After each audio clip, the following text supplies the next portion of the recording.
Let's give everybody a chance to get back. What's up, pups? I think I have to click you back in here.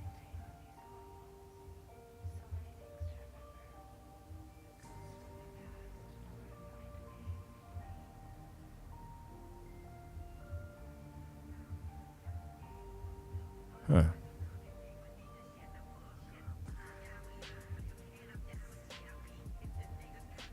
And we're back. What's up, Grey Knight? How's it going? Why aren't you showing up in the thing?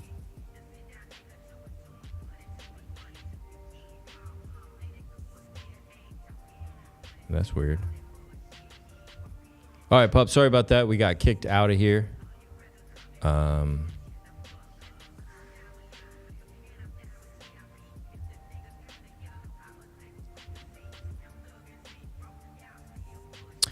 don't see you, weirdly.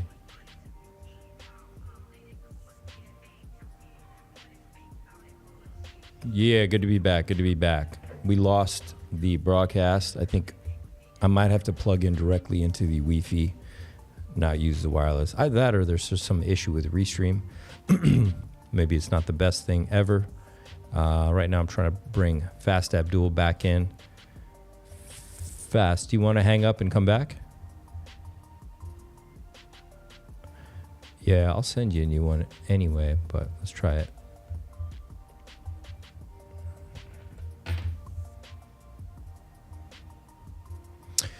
Yep, sorry about that, pups. Bears run the chain right now. Yeah, we're back. We're back. Sounds good, bro? Okay, good.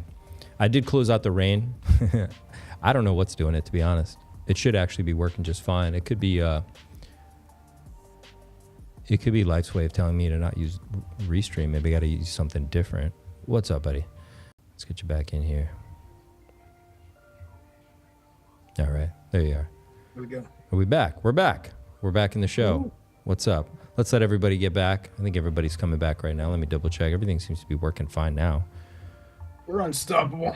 They tried to stop us, but they failed. Yeah. Okay, it's working everywhere now. We're back. Part 2. Good, we're back. We're back.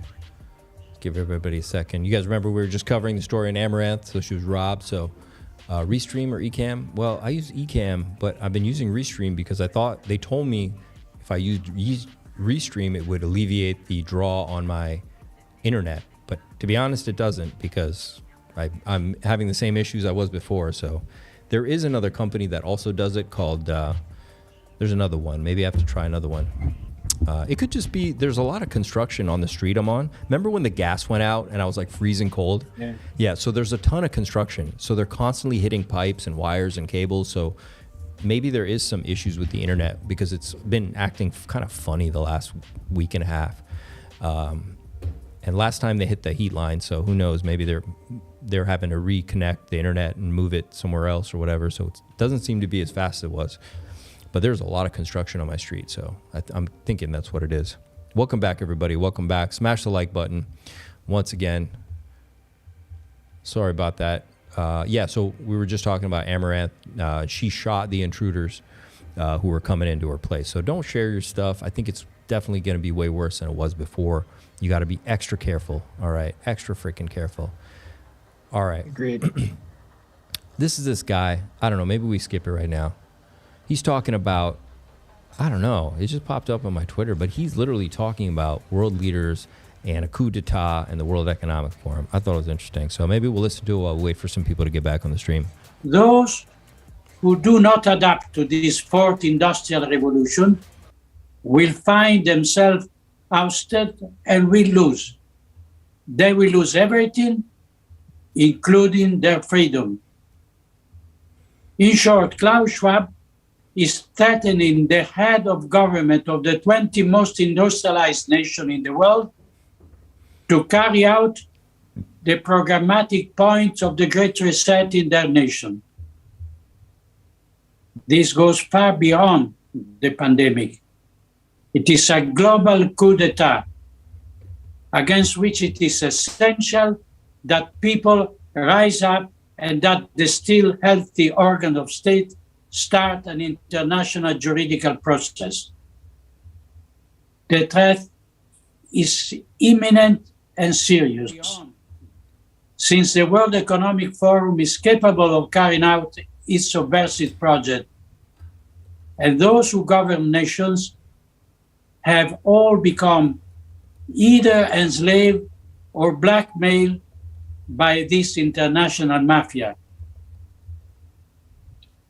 In the light of these statements, and those of others no less delusional than Yuval Noah Harari, Schwab's advisor, we understand how the pandemic fast served as a trial balloon for imposing controls, coercive measures, curtailing individual freedoms, and increasing unemployment and poverty. The new step will have to be carried out by means of economic and energy crisis, which are instrumental to the establishment of a synarchic government in the hands of the global elite. Yeah, he's pretty much saying it's a coup d'etat. Crazy. So what is, though? I wasn't clear on who was performing this coup d'etat. Who do not adopt. Klaus Schwab and the tentacles, like the octopus arms of the World Economic Forum, pretty much the people behind. He's just like a face for a global mafia, right? A global crime syndicate, not a crime syndicate, but just like a deep state, they call it, or the hidden government or whatever it is. And they're taking over nations, right? And it's kind of a big deal for a guy like this to come forward and start talking about it, right? He looks like he's like a cardinal or something, right? Exactly. A priest of some kind. Yeah. Yeah, I think he knows what's going on. And he's warning us. He's letting us know what's going on, you know? We're fighting with, you know, great evil, you know, for sure. That's creepy. Yeah, it definitely is. All right. I'd never heard of this Klaus Schwab he's talking about. That's not on my radar. You never heard of Klaus Schwab? No. Chat. Fast has never heard of Klaus Schwab. Yeah. Is he here for the tech? Oh. He's not here for the tech. Oh, no. I don't know why. What do we do? What do we do? He's definitely never heard of the building. What does Klaus do? He's definitely never manufacture tampons, or what's his function? Klaus Schwab is the head of the World Economic Forum. He is a communist. Oh, okay. Okay. He has in his office, he has a bus of like Stalin and all these guys, and he dresses like this. And awesome. Let me show you pictures from his office, and he runs. Well, pretty much. I mean, he is the World Economic Forum. He dictates all these unelected officials that decide the narrative and everything that's going on. I mean, it's the people that hired him, which we don't know. They're the shadow people who pretty much controlled Europe and the U.S. now at this point. So here's his. Where's that? Here it is, right there. You can see it right here. Who's that? Why isn't it showing you guys? Stop doing that. Klaus. Come on. Work with me here. Can you guys see that? Can you see? Oh, that bust in the background. Yeah. That's the Russian guy from the James Bond movie. Isn't that not Stalin, the guy before him, Trotsky? Yeah. Isn't that Trotsky? That's Trotsky. Yeah. No. Oh, okay. Yeah. No. He's. I don't understand how nobody notices this stuff. Like, I remember sharing that with people 10 years ago. 10 years ago, I was telling people about World Economic Forum and all this stuff. I mean, obviously, I'd already been planning. I left the U.S. in 2019. I foresaw the Biden administration before it even happened, and COVID. I knew they were going to do something. Everyone thought I was nuts. I sold everything in 2018 and 2019 and left. And people were like, "You're crazy." And then later they were like, "Oh, did you know?" I was like, "Well, I didn't know exactly. I didn't know what they were going to do. I knew something was about to. I knew that because I studied these guys since 2012, 2013. I've been deeply researching all this stuff. So, yeah.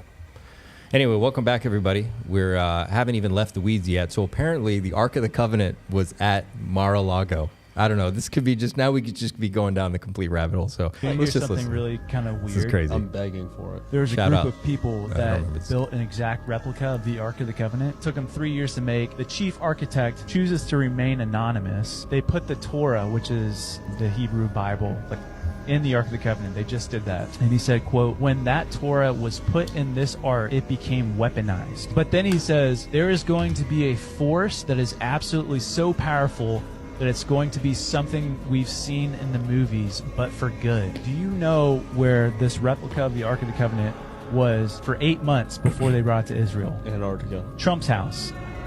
Mar-a-Lago. Is that Trump's? It was in Trump's house for 8 months before it was brought to Israel. Why was it there? I think he's religious, though. We don't know. Just looking at face value, that's strange. Oh, that's 100%. That's the only And they're reason we talking care about like, this. oh, it's weaponized. Now the things that are going to happen with It's a this fun Ark of the channel, Covenant, yeah. it's going to be like the movies of like the power that it's going to bring. And it's like, oh, where was it before it came to Israel?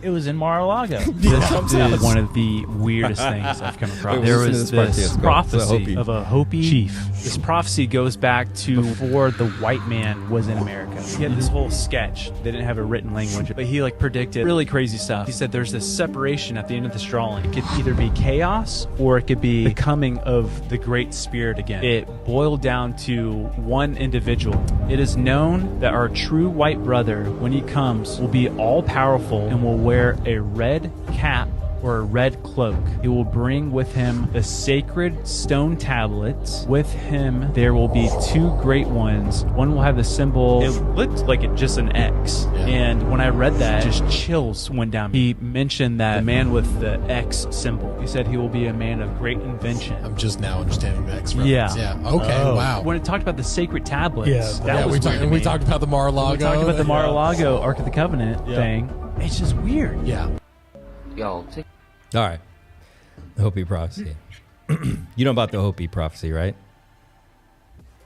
I have no idea about the Hopi prophecy. That is also not on my radar. Chat. Should we kidnap Fast and take him down a deep rabbit hole one day? You guys let me know. Indeed, Let me know. We'll do it. I'll trick him. I'll tell him we'll talk about incentive token, and then we'll go down the WEF rabbit hole while he's here. We won't let him go Good. until he knows. All based on science, I trust. It's all. Come on, you know me. This was Amaranth, and she was robbed, and she killed one of the robbers with a gun. Pretty badass girl. General Phil Flynn calls Ukraine funding one giant money laundering operation. Is that news? You've heard. It's kind of. It doesn't surprise me. Okay, hang on 1 second. It's giving me a signal that the connection is unstable. So let me heat it right now. Let me kill the music. Let me start killing. Let's get through this. Sorry, you got to go, honey. You got to go. Oh, maybe it's the bears. Let's get rid of the bears. All right. Let me see if I can close something else. Is there something open? Let me close some more charts. Charts. Let's close die, hot hex, incentive, bye-bye. Okay. Maybe that's the problem. Pups, did you guys see this yet? Fast, did you see this? Ethereum and This is a new marketing Looks familiar. campaign. This is the new marketing. Okay. Yeah, Richard Hart. Win. I'd like to. You guys have not seen this? Wow, breaking news. This is official. Breaking Tell me news. This is official. Breaking news. One pair of pants later. All right, ready, Pups? Get some popcorn. It's a good one. Bitcoin, Ethereum, and so many coins.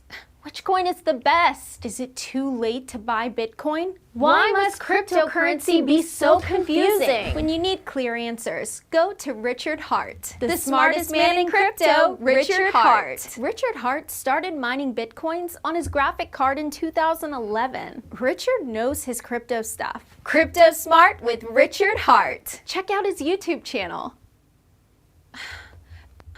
Bitcoin, Ethereum. Do you guys? I think they're twins. Yeah, they are twins.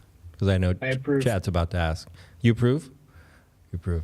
Yeah, it looks like solid marketing. Look at Shill Shot. He goes, is that the guy that the Finnish is investigating for some tax evasion fraud and has active Interpol red notice on him? Yes. Could be. Most wanted. That's fucking sick right there. That's some LA vibes right there. All right, let's watch it one more time, huh? Ethereum and so many coins. Which coin is the best? Is it too late to buy Bitcoin? Yes. Why must cryptocurrency be so confusing? When you need clear answers, go to Richard Hart. The smartest man in crypto, Richard Hart. Richard Hart started mining Bitcoins on his graphic card in 2011. Richard knows his crypto stuff. Crypto Smart with Richard Hart. Check out his YouTube channel. Bitcoin, Ethereum. So, yeah, that's pretty awesome, right? All right. Yeah, we could use more of that type of marketing. Yeah, it's good marketing. You know, it's crazy. It only got 5,000 views. So, you know, maybe it doesn't work. I don't know. 5,000 is a good start. It's a good start. It's a good start, huh? All right. Ethereum and... Well, I lost the chat feed. I am getting the... So I'm going to try to fix that. In the meantime, you guys watch this video. It's about Bill Gates. It's kind of cool. And listen up. Have you heard of Microsoft's global patent number 060606? 2016, Microsoft partnered with the Gavi Vaccine Alliance, the Bill and Melinda Gates Foundation, WHO, UNICEF, World Bank, WF, and the UN to start the global initiative ID 2020. The goal? To create digital ID for everyone, with the plans to link biometric data to verify identity, a global database to monitor all humans. Think of the implications with CBDCs, vaccine passports, social credit-like systems. But how would they monitor every person? This is where Microsoft's patent comes into play. WO-2020-060606. Patent for a system where human body activates brainwaves, body heat, movement, etc., is used to mine cryptocurrency. It uses body activity as proof of work instead of traditional mining that requires massive computer power. The system would reward users with cryptocurrency when their body data meets certain conditions. If you tie ID 2020 and 060606 together, the combination could be used to track and control access to money, services, and even movement. Become a social credit system where access to cryptocurrency depends on behavior and compliance. Add in a layer of AI and automation, AI would determine who gets rewarded and who doesn't, based on your body's responses. Imagine being forced to comply to something and produce a certain brainwave condition before being able to buy or sell. Some may say, they can't do that, that's crazy, it only happens in movies. You're just trying to fear porn us. The patent number is literally 060606. I don't know what else to tell you. Is that fucking crazy or what? It's kind of crazy. Like, it might actually be crazy. And that is the actual patent number. It's real. I've cross-checked it. It's fucking real. Have you heard of Microsoft's global patent number 06? Fucking nuts. This is in Germany right now. 6:01 on a Tuesday morning. And we were with state police as they raided this apartment in northwest Germany. Hier ist die Polizei, wir mussten bitte mal mit Ihnen reden. Inside, 6 armed officers searched a suspect's home, then seized his laptop and cell phone. Prosecutors say those electronics may have been used to commit a crime. The crime, posting a racist cartoon online. At the exact same time across Germany,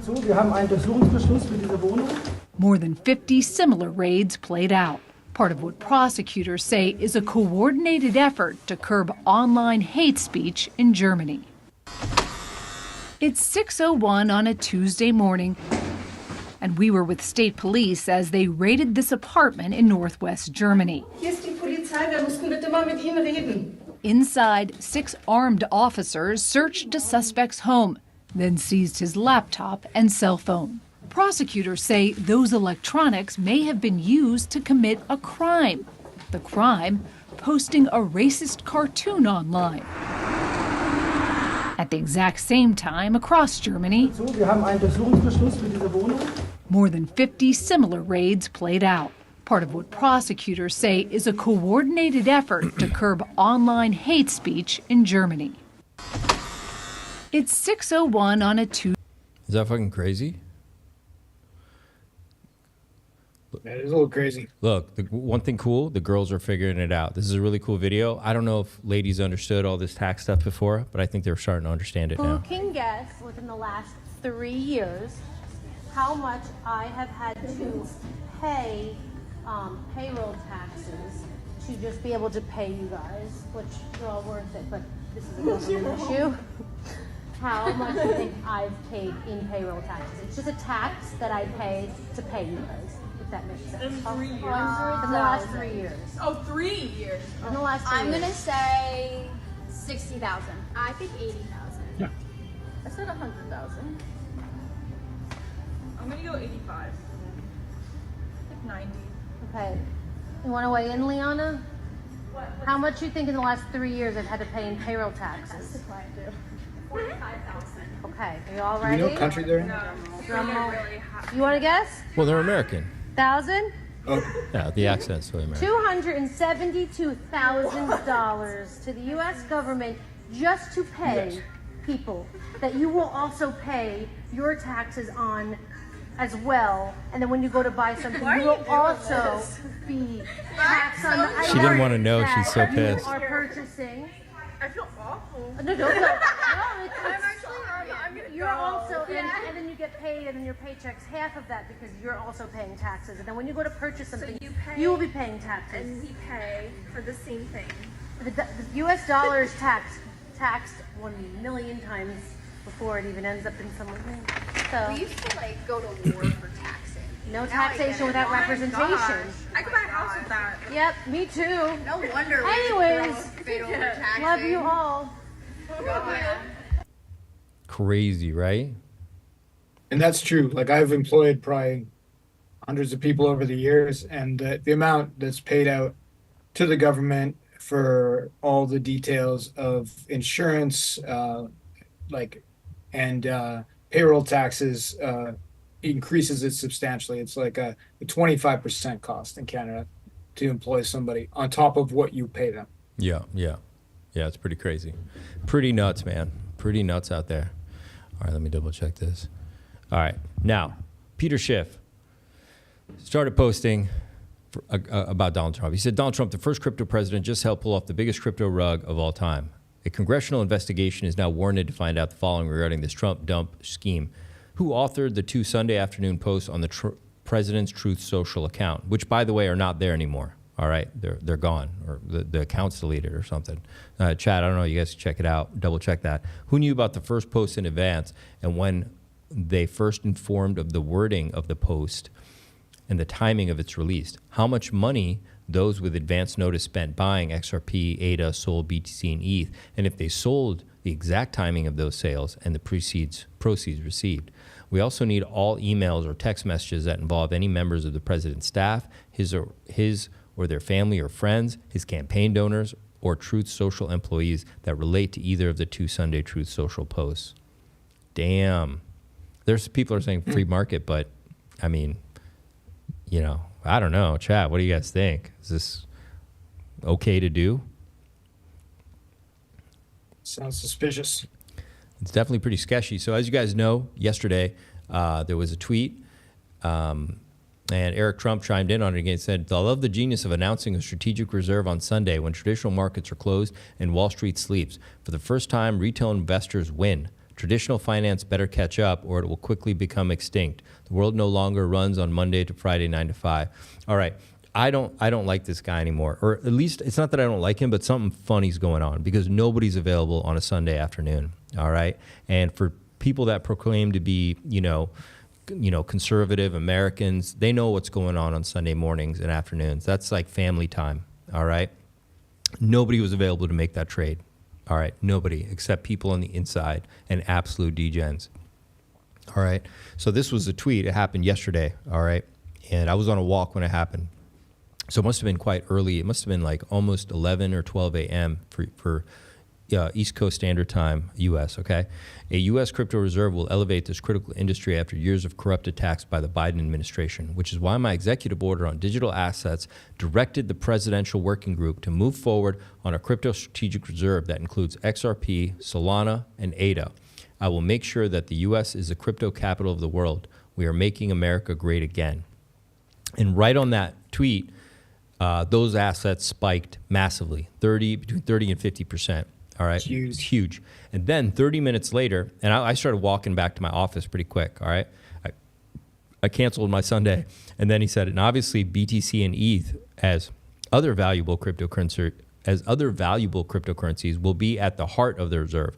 I also love Bitcoin and Ethereum. And then those, you saw what happened on the charts, right? And I just got to the office and the move was finishing. It was absolutely crazy, and it happened like that. And apparently somebody placed a $200 million long trade before even the first tweet. Oh, yeah. A $200 million trade. That's almost $250 million. All right. And they were using 50x leverage. Nobody does that unless you know something. That's somebody on the inside or his team or whatever. 100%. All right. Or it's, whatever. It may even be people that sort of, so to speak, have a gun to his head, right? And he has to do this for them or whatever. But whatever it is, the point still remains the same, that they were pumping their own bags, all right? And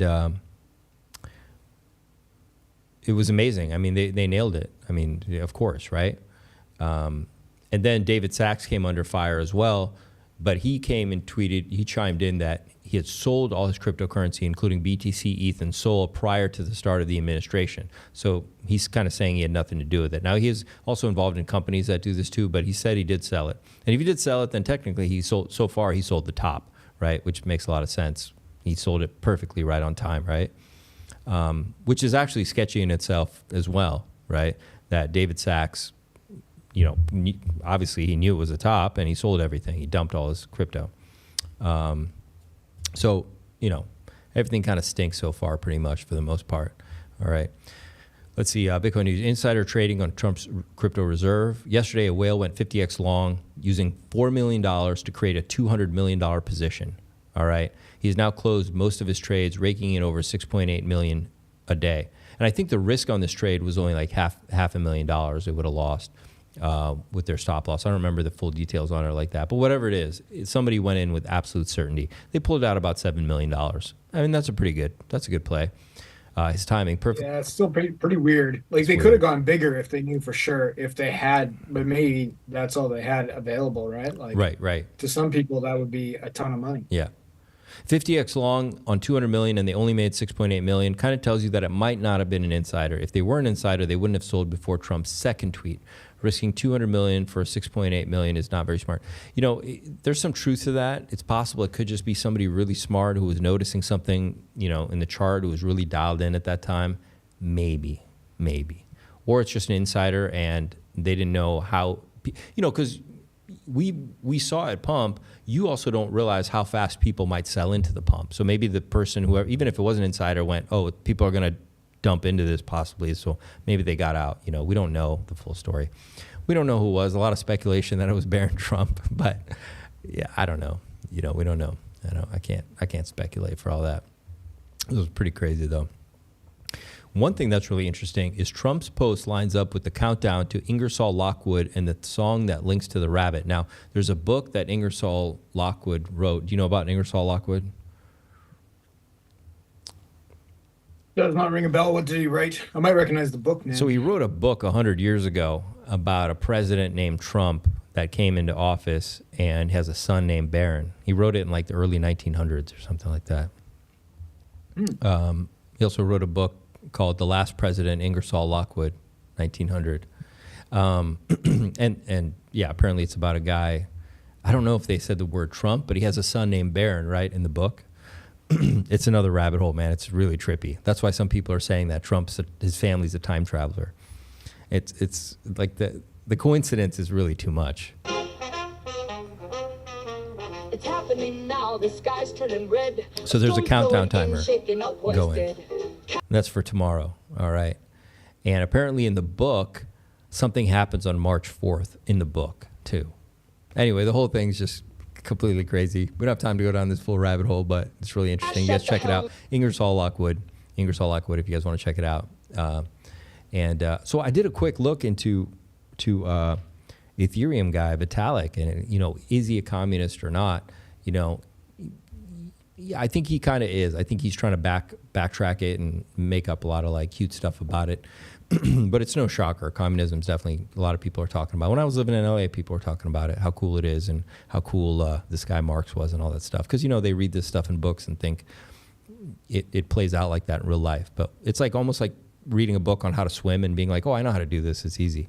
It doesn't quite work like that. So yeah, I think he's pretty much a communist. Somebody made this thing, this drawing called the Pyramid of Ethereum. Have you guys seen this before? Nope. Yeah, so pretty much they're saying that 70% of the pre-mine went to insiders anyway. And I'll put a link to this if you guys want to look at it. Let's see if I can get the music on. Maybe the internet's stable now. All right. The miners down here being crushed, proof of stake, validators. He's not very popular right now, that's for sure. All right, let's talk about Hex and PulseChain. Here's what's going on. So this is pretty cool. Rand wants to interview Richard Hart. No surprise. He's the man of the hour. Everybody wants to talk to him. Let's watch this video. We cannot ignore what happened over the weekend where the SEC effectively dropped their case against Richard Hart. It just shows that Richard Hart effectively now beat the SEC. There's no real case against him. And actually in the studio today, we were kind of saying, look, we should actually get Richard Hart back on the show here because we've always been friends of his. And I think it's a good idea to actually get him back on the show to actually do a feature. I'll actually reach out to him after the show today. We cannot ignore what happened. We cannot ignore what happened over the weekend where the SEC affected. So yeah, so he wants to talk to Richard Hart. So it's fucking great. You know, shout out Somi, posted that. You know, that's wonderful news. That's amazing. Now listen to this. He's talking. I think that if you're going to add XRP to the strategic reserve, you should also add Hex, I think, and PulseChain. I think Hex needs to get listed on Uniswap first. No, I think just go straight into strategic reserve. Yeah, so clearly, Rand, you're skeptical or critical of this move to have a strategic reserve that's including these various altcoins. Yes, I think it's. I mean, you're a US taxpayer. How do you feel about your tax dollars being used to buy XRP and ADA and even Solana, which, by the way, I love? Well, mixed, because I'm a U.S. taxpayer. I think that if you're going to add XRP to the strategic reserve, you should also add Hex, I think, and PulseChain. I think Hex needs to get listed on Uniswap first.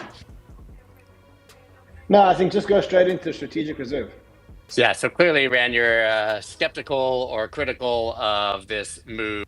I mean, that's a pretty bold thing to say and pretty awesome. I mean, he's obviously coming to bat now for Hex and PulseChain and Richard Hart. And, you know, it may be a little bit tongue in cheek, but he's pretty much showing that he is bullish and he's giving the full backing. I mean, his following is massive. I mean, to Richard Hart.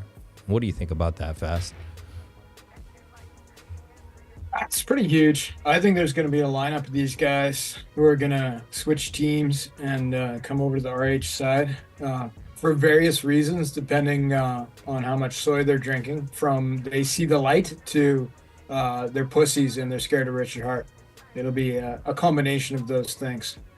Because Richard roasts people like really good, and you know, finds the errors in their projects in the things that they've been showing better than anyone. And he's been silent basically on court order for the past 2 years or so. That is about to change in, I suspect, 17 days now. So these guys are watching the clock, and you're going to see them like more and more every day be calling the Richard Hart Apology Help Desk, you know, to register their apology before Richard Hart is able to speak publicly. 100%. So ultra bullish, pups. Ultra fucking bullish. This is about as bullish as it gets. I don't want to look. Way undervalued. Not financial advice. Yeah, yeah. Sweet. So people are excited. I mean, this is really big news. Like, you know what I mean? Regardless of, you know, whether we go up, down, sideways for a little bit, this is huge. This is huge. I mean, that's the biggest crypto show in the world probably. And he's 100% is behind Hex now. I mean, he literally, the first thing he said was Hex before even PulseChain. So that's huge. And I agree with him. I think Hex should be in there because it's a solid working product. It really is. I think it should be in there first, even before PulseChain. I agree with that. Sure. It's totally battle tested. It's absolutely battle tested. Flawless operation, and it does what it's supposed to do. It's absolutely amazing. It's groundbreaking. It really is. Agreed. Yep. People are... Immutable code, meaning it can never be changed. It is what it is. It's just between you and the blockchain. Yeah, 100%. It's beautiful. It's really a beautiful thing, and that's why it has such a hardcore following, without a doubt. Right? It's a very beautiful thing. Yep. Now the Hartman has been tweeting like crazy. Obviously, he posted the thing with the robbery with the young lady I showed earlier in the thing. We lost her, but let's see. So he posted this, and then he said nearly all cryptocurrencies, including Bitcoin and Ethereum, let people see your entire balance whenever you pay someone anything. It's not okay. Yeah, privacy is going to be important going forward, without a doubt. No doubt about it. All these criminals. That could be a tip off to something that's coming, because that's what he does, right? Like what he talks about it, and then he makes it happen. Yeah.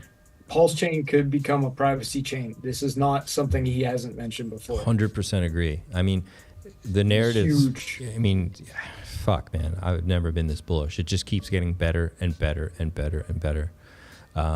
Richard Hart, I won in court. Everyone else, not so much. Motions to dismiss versus SEC. Richard Hart granted. Coinbase denied. Binance denied. Kraken denied. Ripple denied. Tron denied. Terraform denied. It's great that the SEC is dropping cases that should have never been started. Congrats. Some were denied only partially, like in Coinbase. The judge dropped the wallet charge. XRP beat the all tokens are securities rap, but lost on other charge and got a fine. Give respect where respect is due. Even better make up for the years of abuse and mistreatment. We actually, literally, deserve it. And this is just the motions to dismiss. I could go ahead and post the many millions of dollars in fines and settlements, but I'm really trying to be nice here. It's true, though. It's true. Yeah. Let's see how long that lasts. You may choose not to be nice at some point in the future. Oh, no doubt. I would wonder if, there couldn't be a counter lawsuit against the SEC, which I'm sure they're aware of, that the reason this price went down is you pay, right? Pay all these people, class action lawsuit. 100%, man. 100% agree with you. That could be a thing. 100%.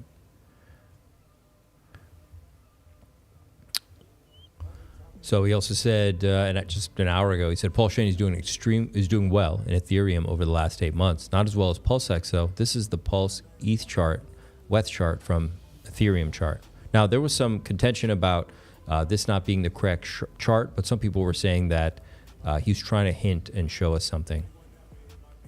I'm sure you guys are probably familiar with a bit of that. Oh, it's not going to be here because he didn't technically post the correct chart, but I think he knows what he's doing, and he might have been trying to communicate something here to us. I don't know, chat. What do you guys think?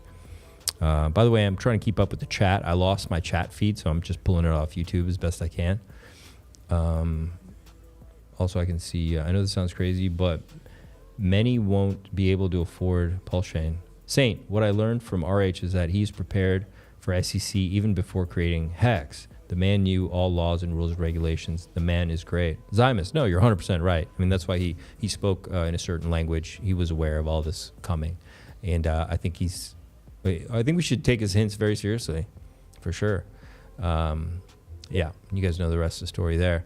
So we got to go look at charts, man. It is absolutely nutso. So we're going to do that. Oh, there was a news piece here, but oh, damn, I lost the mouse. Hang on, I gotta find the mouse. Oh, been a glitchy day,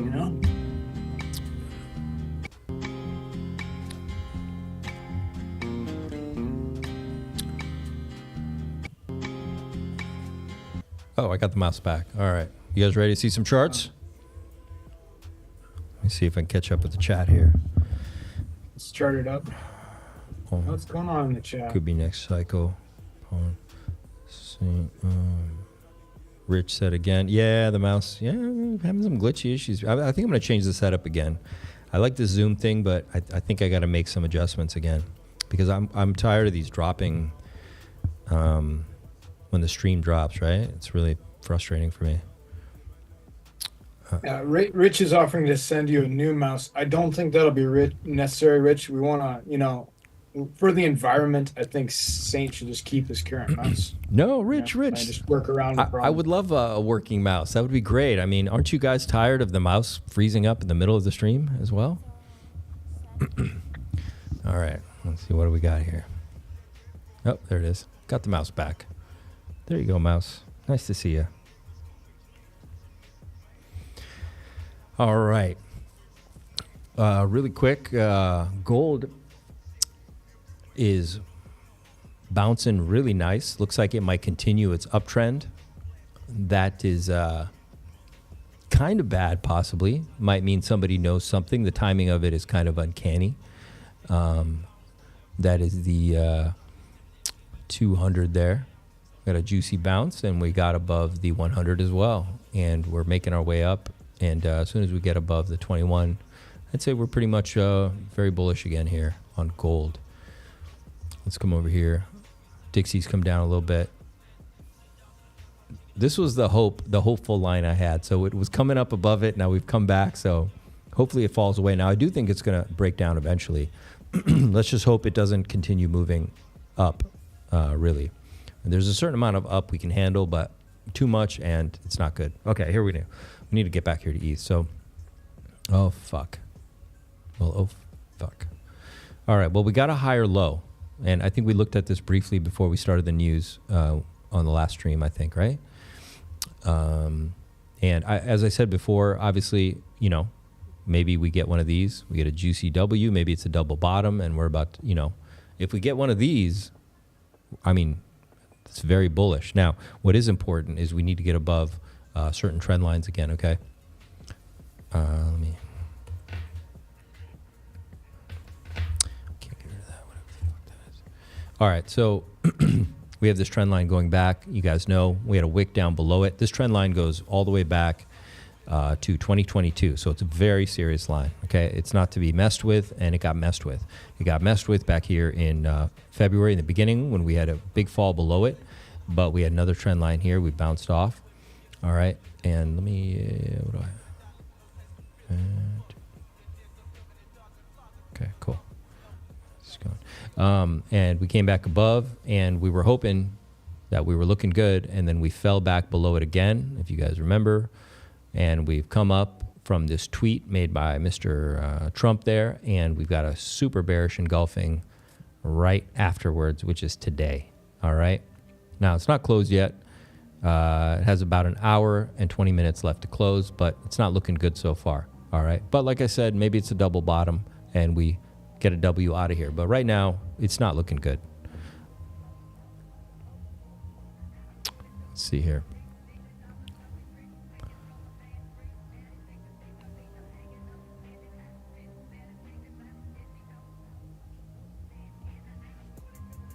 How much more bullish can the news get?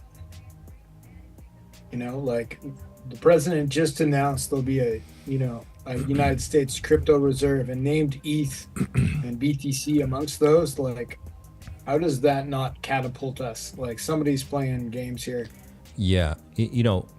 This goes back to my top bottom cycle theory. So most of you guys have heard me talk about this before. When I longed BTC back, it was 15.7, put in a long. So when you have an extended period of bearish news and price will not go down anymore, we're out of sellers. That's just like my basic philosophy. And I remember going back, I remember exactly November, December of 2023. I remember that. I remember sitting there. I remember I was living in Warsaw, Poland at this time. And we came down here, it was the summer, and then we had this big capitulation in November. And I'll never forget that. And I remember being, okay, we're going to that 10K target, 11K targets, 12K. Some people were even giving lower targets. But what happened was really interesting.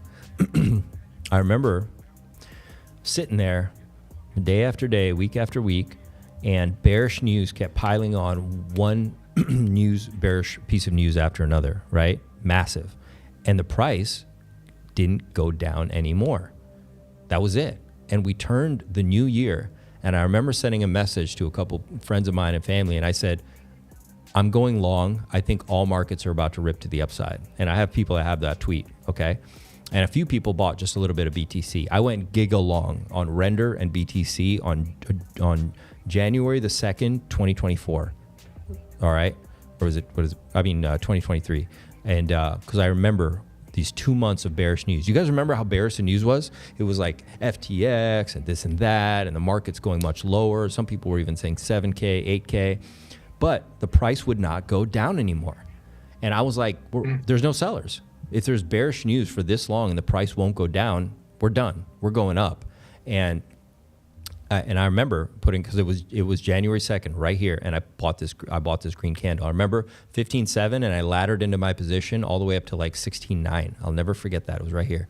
And then we popped so hard, and it's been up ever since. And I hate to say it, but I have to apply that same rule on the opposite. If the news is extended bullish day after day after day, week after week, of the most bullish news you've ever heard in your life, and price will not go up, you could be out of buyers. Now, I'm not calling it right now. I'm not saying that's the case. I just know that that's worked for me at bottoms.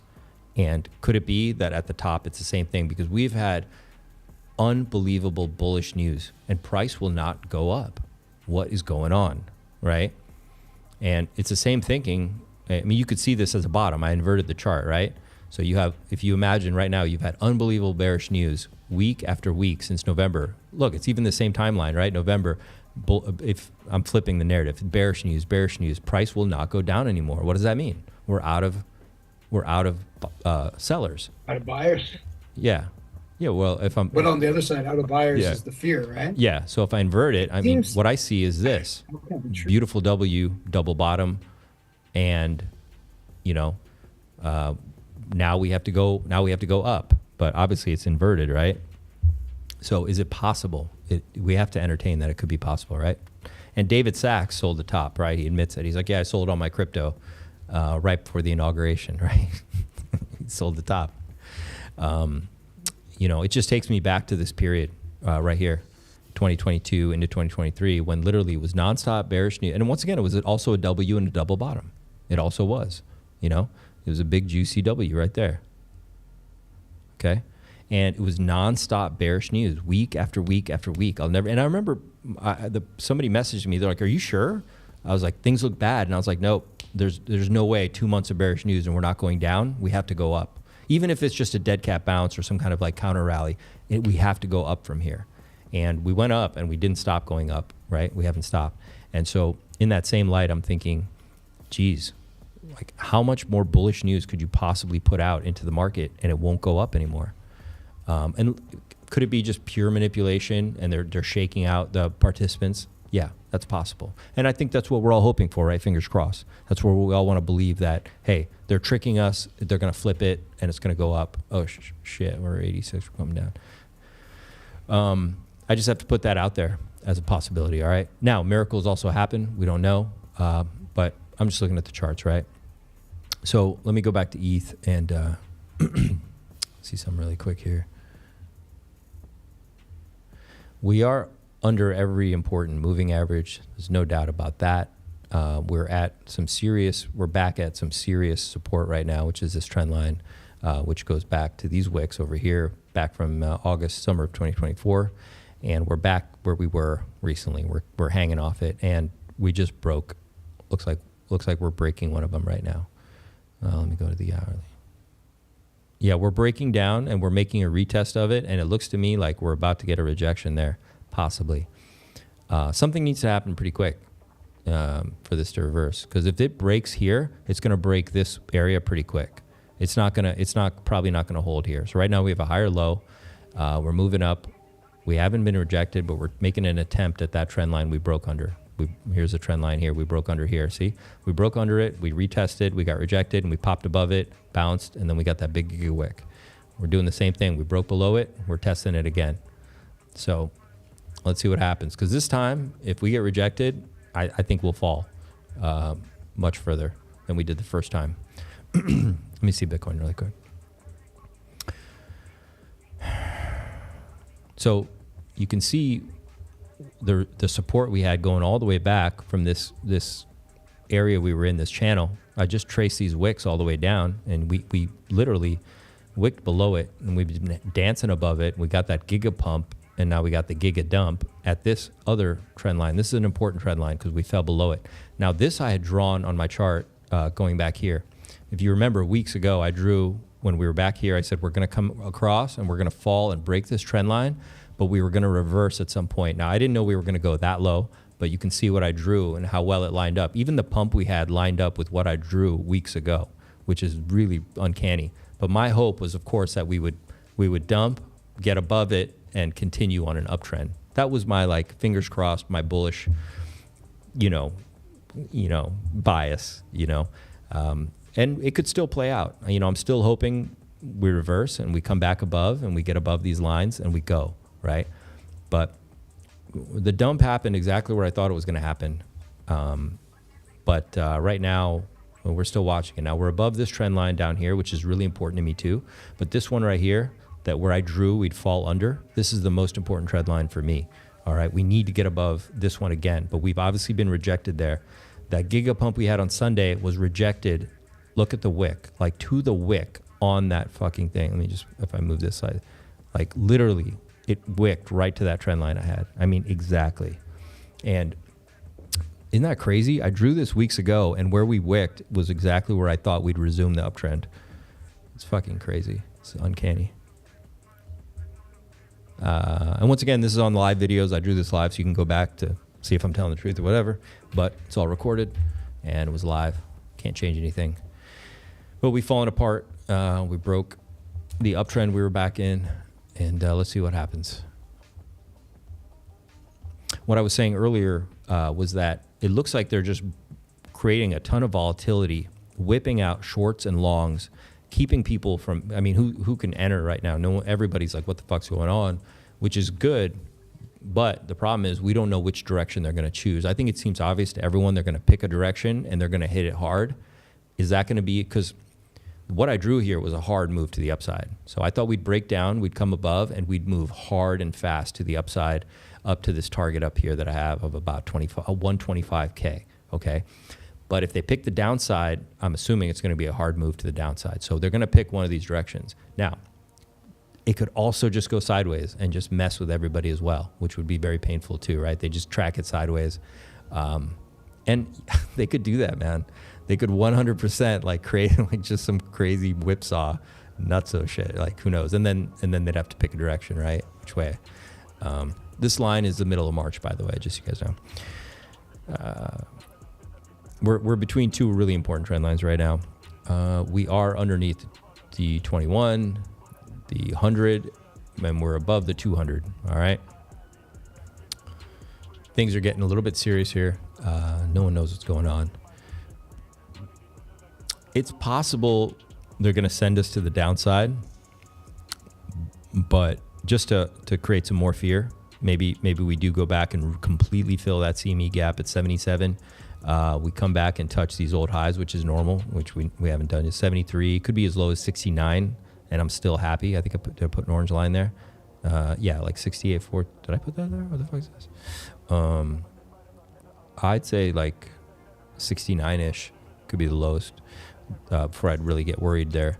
But I have a line right here. Oh, yeah, yes. You could come as low as 66, 65, and we'd still be in play to move to the upside. I don't know what they're going to do, but they're definitely creating a scenario where no one knows because of the way they're whipping this so hard. This is pretty brutal chop. This is very volatile. Liquidation city, probably, right? 100%. They want to make it Somebody's cashing in the liquidations. They're making it very hard for players to understand which way it could break, so that they're reducing the amount of long and short positions that are going on, because people have a lot of uncertainty, or you just get blown out if you even tried. I mean, this red candle right after this green just destroyed everybody behind it. Now, in all fairness, we have a higher low here, so that's good, barely, but it's something. And also on ETH so far, I would say if ETH is going to front run, we still have a higher low on the ETH chart as well, all right? But it is a sketchy area to be in right now. Very sketchy. Let me check chat really quick. I thought the 77 CME gap already filled. Well, it kind of filled. It kind of touched it. I think there's a little bit in there it didn't fill. And it didn't completely clear it, I don't believe. All right.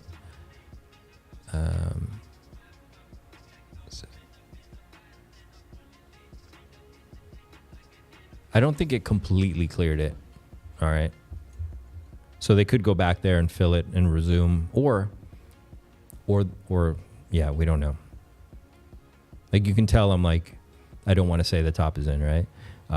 But it is a little uncanny that David Sachs sold all his crypto at the top too, as if he knew something as well. Just tuned in. I feel BTC retrace, feel the CME. Seems like Pulse missed the bull run. Rates are going. Well, the bull run might not be over. Just because we have a bearish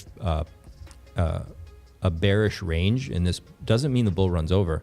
Remember, guys, just 2021, you guys were here, most of you guys. Remember what happened here? We had a major pull down, a major bearish pattern area in this bull run. This is a pretty serious break, okay? So you guys can see that, right? Now, the top wasn't even in technically, right? If you look here, we broke this, right? You've heard me talk about these patterns. You see them all over crypto. 3 drives too high, pop, broke the trend line, came up, rejection, right? And then, boop, see you later, bye-bye. But we chopped sideways for one all summer long until what?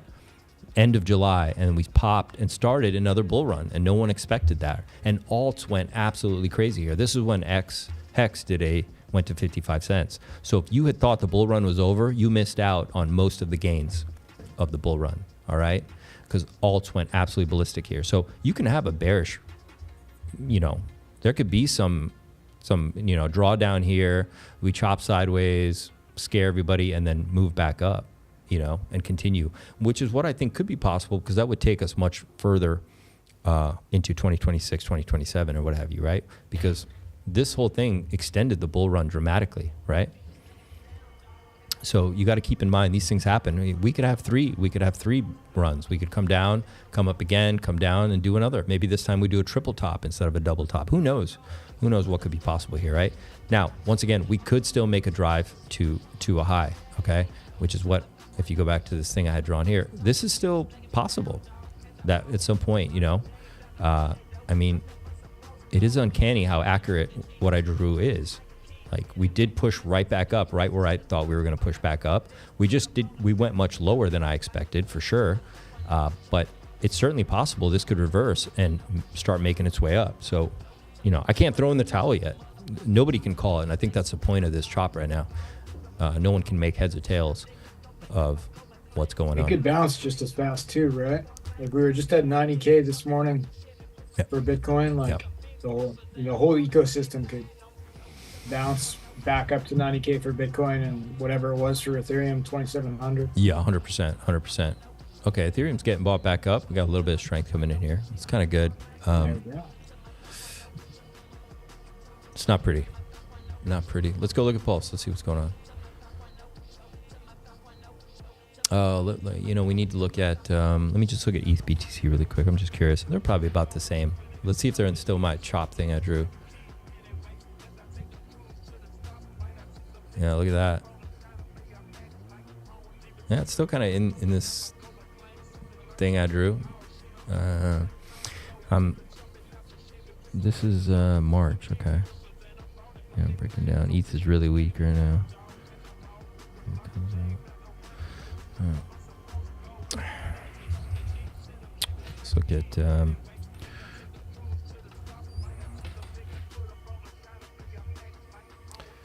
USDT dominance.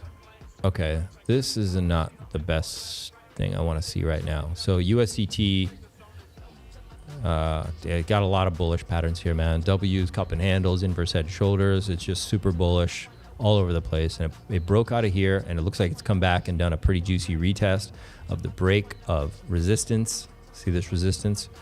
And it is retested it and bouncing pretty hard, but it hasn't made a higher high yet. Now, to show you, zoom out really quick. I know most of you guys have probably seen this chart before.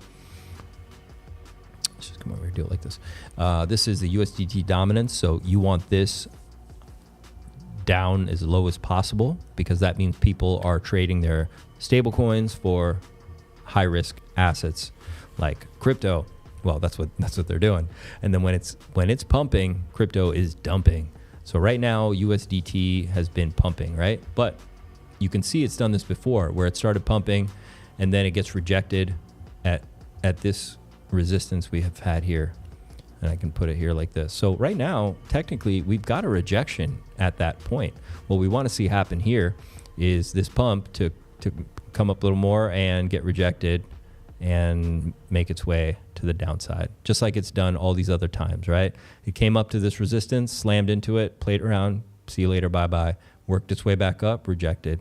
It's doing it again. It's coming back here. What we don't want to see is it to break above it and continue up, because that means people are leaving the crypto market, or they're just leaving into stable coins, right? So right now it is bullish, but it is at this resistance and it's been rejected 1, 2, 3, 4 times before. It constantly gets rejected there. So we are kind of right at that point. All right. Let me see here.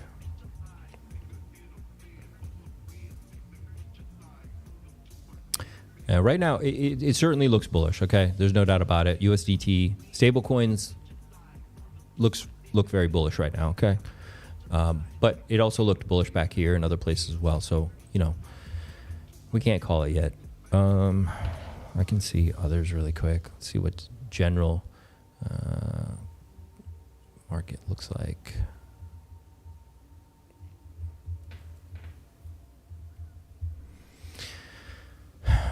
You are right at support. Okay, you are right at support. This is excluding your big top 10. These are all your alts. We're in this bag. $234 billion market cap. It's half of what it was back in November, December.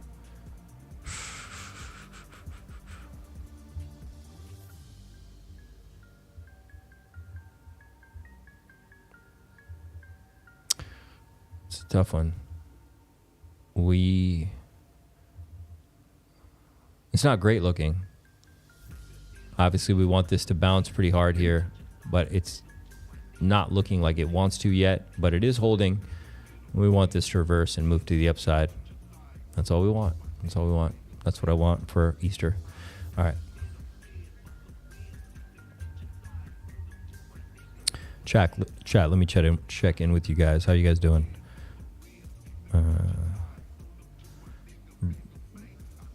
Bro, is your Palmer a humanoid robot? What? I think it's supposed to be partner. Partner. Which one of us is the robot? I will say your mouse seems to have a mind of its own. Never fails when looking at the charts. Rich. Descending wedge. Massive bearish engulfing on the S&P. Okay, we can go look at that. Rich, descending wedge on what? What are you looking at? Pup speculation, RH dog. Sammy Chica shared this interesting short video. What's this? Let's go look at it. Let's see. Yeah, let's go. I'll pull it up. In history. Okay. Let me bring this up. This was shared by Sammy Chica, pups. Hang on. Let me put it in. Nice Australian gal. Yeah. Okay, cool. You know Sammy Chica? Yeah. Been on streams with her. Okay, cool. I think we follow each other. History Maybe can not. start I don't in know the her next then. few weeks, or maybe not. Oh, sorry. Let me bring this up let's for you put guys. on the screen Yeah. here. Yeah. Okay. All right.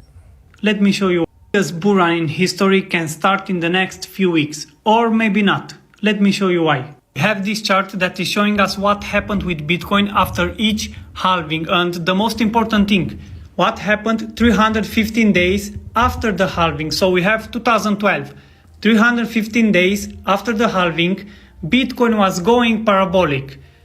2016, again, 315 days after the halving, Bitcoin was going parabolic. Here again, Bitcoin was going parabolic. And where we are right now, we are exactly here. We are right here on the chart.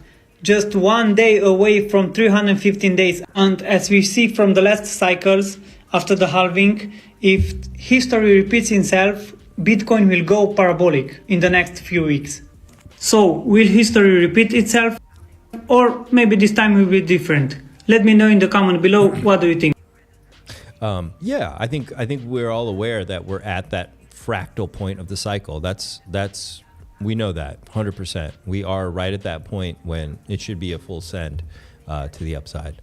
But yeah, I mean, it is what it is. And like we talked about before, they could just be messing with the timeline. Like, you know, you could make the same argument, like the high happens at this time in every cycle. Well, this time it didn't. It happened at a different time. All right, this time was different.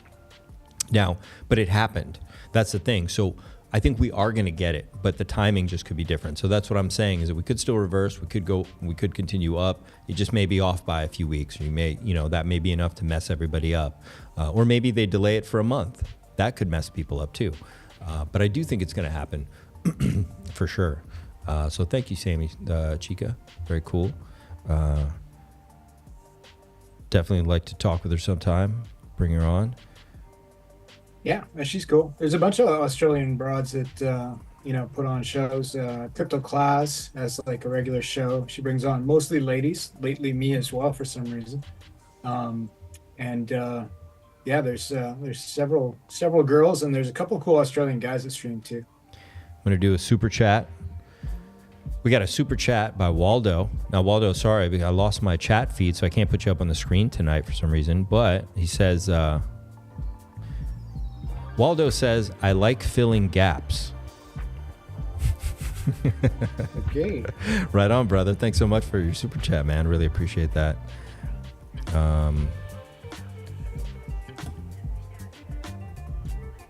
Waldo, thanks so much, brother. Waldo88. Really appreciate that super chat, brother. Let's go back and take a look at Pulse. Let's see what's going on. Oh, I did open it. Okay, what happened? What was I looking at over here? Let's clear some of this stuff out right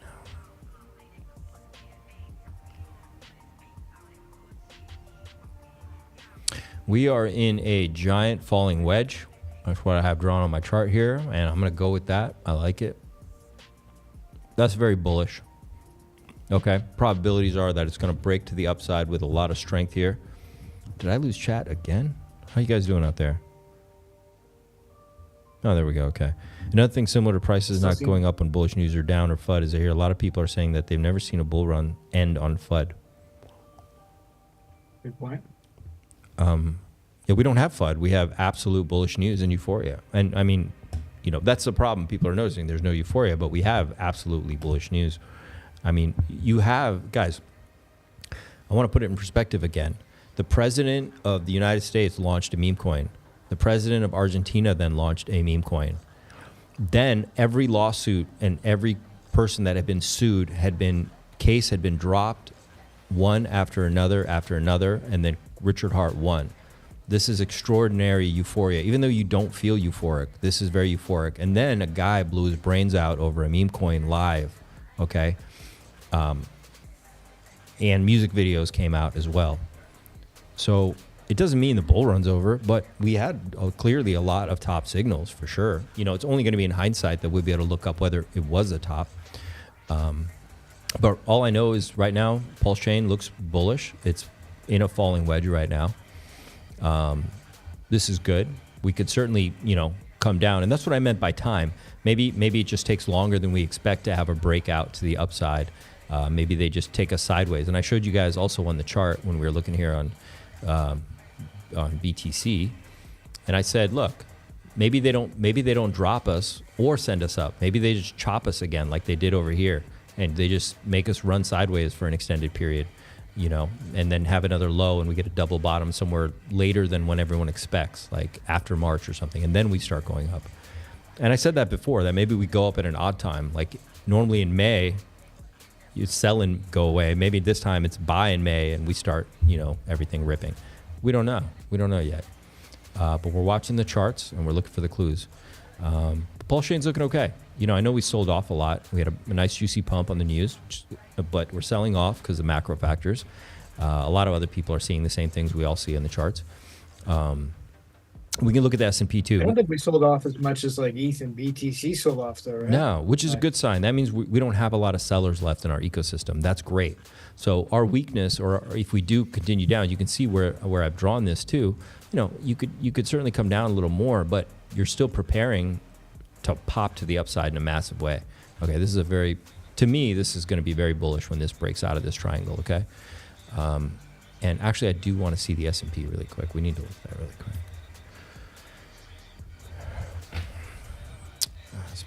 Come here. Okay. I'm fucking drawing all over this fucking thing.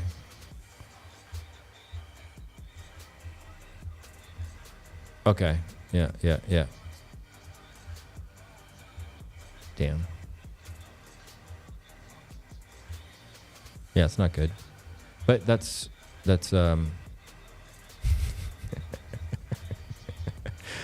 oh, fuck. Okay. S&P's coming down right now, and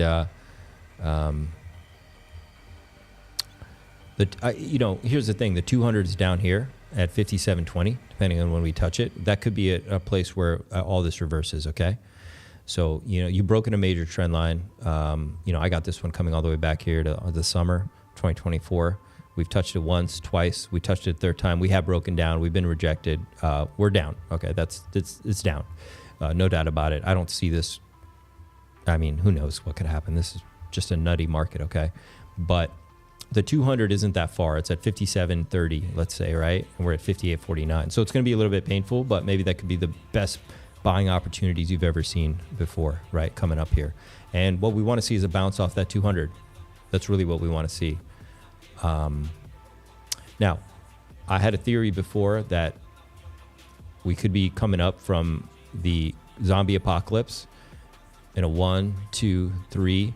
We'll get a 4th and then a 5, because everyone's going to call for like some big Great Depression or the end and blah, blah, blah. And, World War III and whatever they're going to start calling for. But what will happen is maybe it's here. Maybe we push down a little bit more.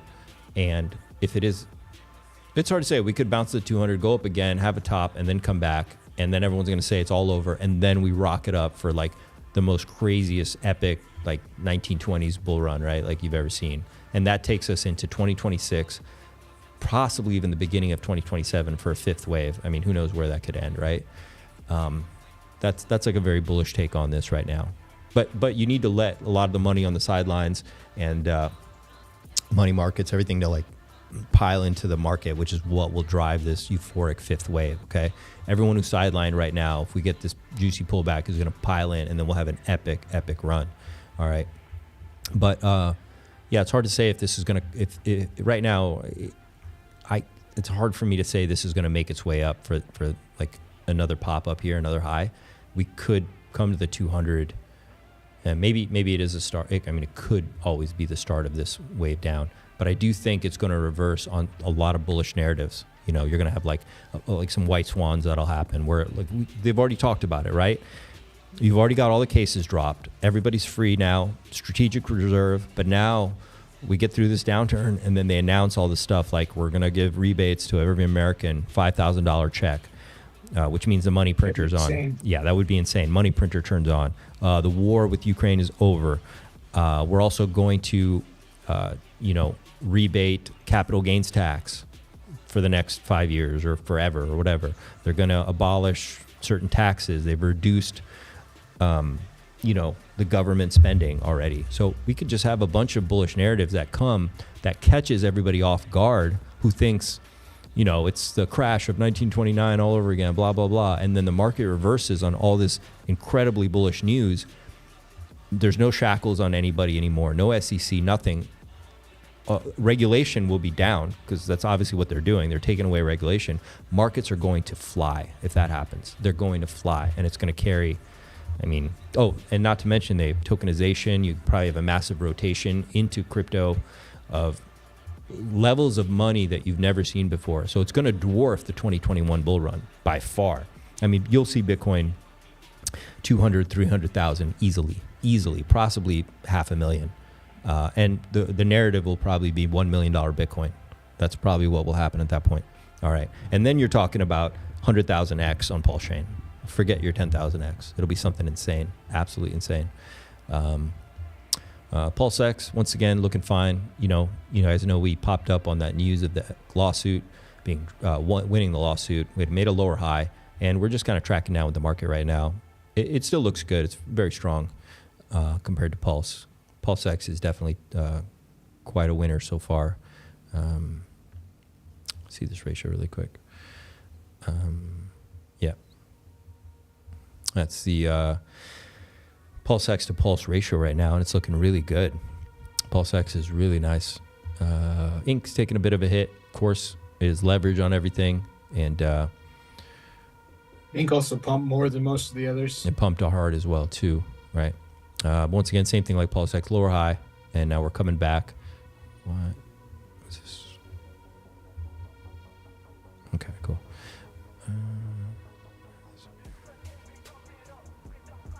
Hopefully we just keep making higher highs on this like we did before. I don't have any problems with that. Let's see what Hex is doing right now. I'm expecting a lot of buy pressure coming into Hex soon enough. I mean, it was oversold for a long time. Rand Nooner's talking about it. This actually looks pretty good to me. It looks pretty bullish generally. Like if we start making our way up, this is going to move pretty hard. Hex on Pulse. Yeah, I think this could get very bullish. I see a, inverse head and shoulders vibe going on here. We're holding up all right. I don't think people are ready to throw in the towel. You know what I mean? And looking okay. We're looking okay. We are a bit of a slave to the stock market as well. I know people want to believe that we've disconnected from it, but we're not yet. We are, risk on, risk off with the stock market right now, but we could decorrelate at some point. Hex is back at, 0.003. We need to get above 007. All right, we need to get above 007, but we're still looking okay. It's definitely holding up pretty strong. Purple Bitcoin went back to $637. It's holding up on the uptrend that we've been having here, which is good. It's definitely showing some strength. People are stepping in to buy. It's really good. Let's see pDAI over here. pDAI is at 0077, making a higher high. Looks to me like we could be playing out a nice inverse head and shoulders over here. Looking good. I mean, generally strong. Our ecosystem's holding up strong. You're in a giant falling wedge here, just like Pulse was. So we don't know how low it's going to go based on, market sentiment, how weak we get. We could certainly keep coming down here. Your low down here, this line is 0.0046 is where I have this. And you're still in this wedge. When it breaks, it's going to be juicy, though. It's going to be really beautiful. No doubt about that. Atropa back at 5 cents. Atropa's back at 5 cents over here.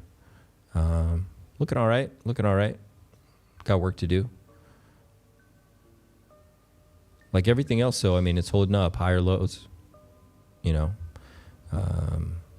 Definitely got a bullish vibe. I mean, people are ready to go on PulseChain. Like, I think this, if we get any sense the sentiment is going bullish and Bitcoin and Ethereum reclaim some stronger trend lines, our ecosystem is going to fly. I mean, you can see that all across the chart where buyers are ready. They are stepping in. They are ready. Like, you can see this. All right. This is turning up. People are stepping in here. Looks really good. Nothing looks like it's ready to fall apart. We're just, a bit of a slave right now to the macro conditions. Okay. That's just the truth of it. Because we have no shackles on us. We're ready to go. And you can see that in the charts. Everything looks fine, 7 zeros, 3 on, or 2.9, 7 zeros, 2.9 on Teddy Bear. We're looking good there. Let's look at Most and Pump. What's going on with those? Oh, we want to PTGC really quick. PTGC and this falling broadening wedge right here. It's just a continuation pattern. No big deal right now. Pumped really hard. It's doing all right. All things considered, that's pretty good, right? Yeah, it's doing fine. I mean, once again, this is going to go pretty hard. This is still looking pretty bullish. Once again, like a lot of the other charts I've seen, you can tell buyers are just waiting. They're not capitulating on anything. Nothing is weak. Everything is very strong. got a juicy W off this support line. I mean, people are ready to go. And that's a really good sign. That's an indication that people are in the ecosystem, stalking this stuff, ready to go. Pulse Pup looking good. Ascending wedge, you know, tightening up. It's just hanging out in there. It's 232 and Pulse Pup looking good. Finvesta was a popular one, pumped pretty hard. It's just hanging out up in the air. Once again, this pumped super hard. I could see this consolidating for a while regardless. Massive pump over here. Pump, okay. Pumped. Let's go look at most first. Let's look at the most wanted. Let's see over here. All right. We're fine. We're just dancing over here above this support. I still feel this could still come to 5 cents. I feel like it's really pulling it.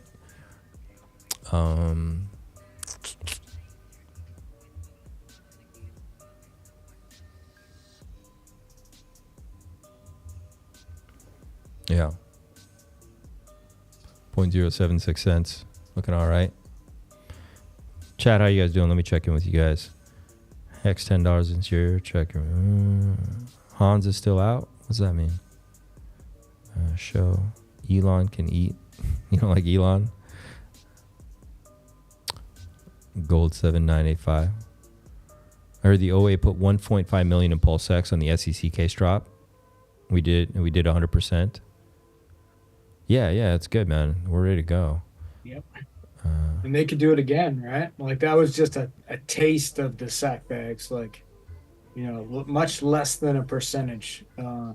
It wouldn't take, we could like, all of crypto could crash, and if the OA chose to, they could still pump PulseChain to be the, you know, the best crypto there is. Yeah, 100%. I think there's a lot of positive anticipation for PulseChain, to be totally honest. Listening to Rand Nooner's sentiment and the vibe of everybody's apologies and kind of how they talked about it, even Charles Hoskinson, like reading between the lines, so to speak, I think that a lot of people are rooting for PulseChain now because he didn't, the case wasn't dropped. He won. This is a landslide victory. This is massive for all of crypto. It sets a precedent. It sets a precedent that people can take on the SEC now. I mean, it's huge. It's really huge. All right. Pump tires looks very similar to most like me. Like it wants to come a little bit lower. That's fine. You know, these did pump very hard too. I suppose they are memes and they're expected to come weak. Now I have support down here at 007. Right now we're at 0.011.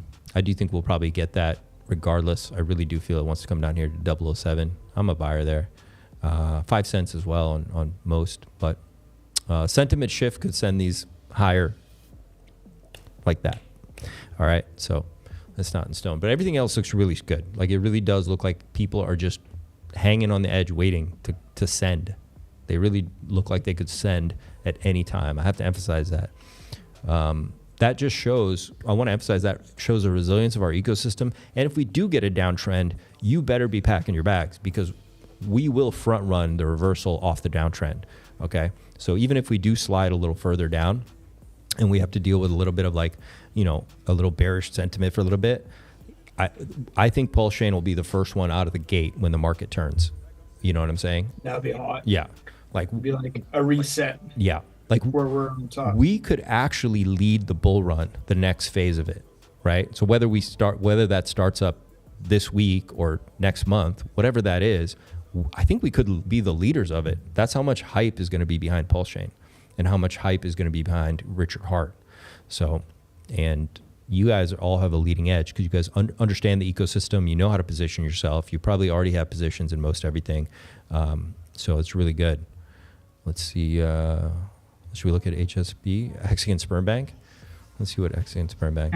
Yeah, all the memes are just kind of doing meme, you know, weakening stuff right now. But look at that. It's also forming a falling wedge, which is kind of bullish. This could also break out pretty hard, very similar to Pulse right now.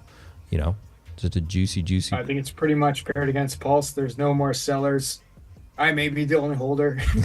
So if I don't sell, the price won't go down unless Pulse goes down. It's got $1 of volume. That's something. All right. Let me see here. Oh, yeah. And that's the other thing. Liquidity is extraordinarily thin on everything right now, right? So when we do reverse, Puffs, it's going to be like God candle after God candle after God candle to the sky. That's how insane this is going to get. Let's go look at pants. No pants. What happened? What's going on over there? I haven't looked at this in forever. I think it was right by HSFB. Where the fuck yeah.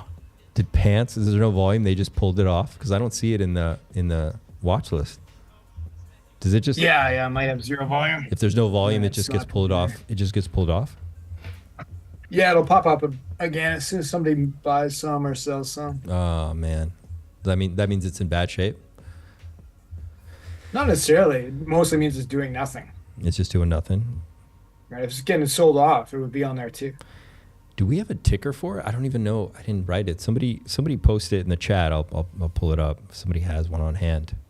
You could pull it from pump.tires probably. Could have pumped out tires. All right. Yeah, let me take a look. Okay. Throw it in the thing. I'll pull it up. All right. Well, HSB's holding up. That's good.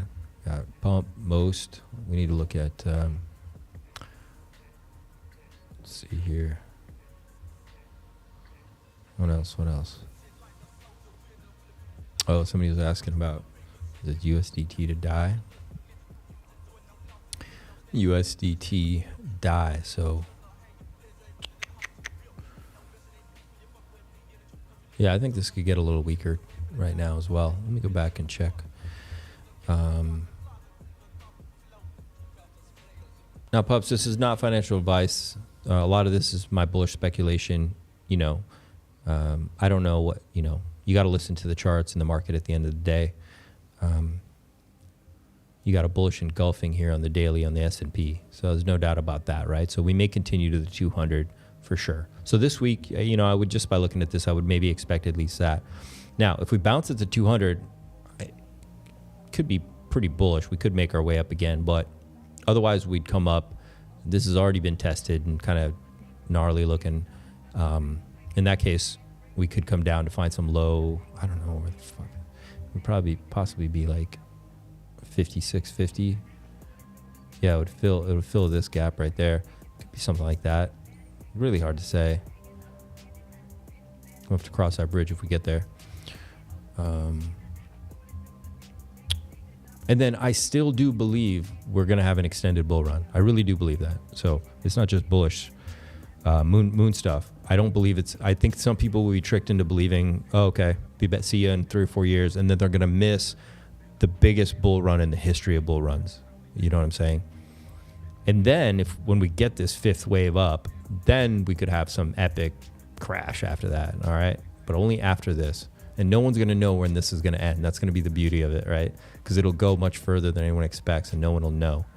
It'll just take us deep into some uncharted territory. I mean, fuck, who knows? Maybe this channel, by the way, I don't know if it could do that. I mean, it could. It could just hockey stick up, dude. Let me see where did I get this channel from. Yeah, so this was this channel here. I just drew it with the S&P. I just drew it going up, okay? We could touch it, depending on when we touch it. If we touch it in, let's say, December of 2026, that's at almost 9,000 on the S&P, guys. That's how crazy we're talking numbers. If the S&P almost doubles from where it is, what's that going to do to crypto, right? That would just be absolutely insane. But this could come back. Who knows? I'm just going to leave it where I had it. Maybe it's not that big a drawdown. I'll have to play with that later. Look a little deeper. Let's see. Got the chat here. I sent you the pants chart there. Cool. Thanks, brother.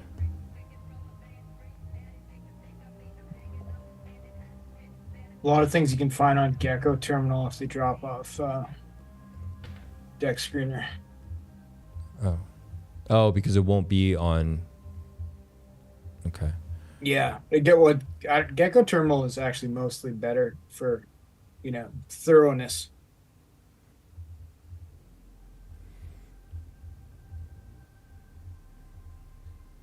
All right. Yeah, it's just coming down. Doing what it's doing. Yeah, there's no volume on it right now. That's why. So.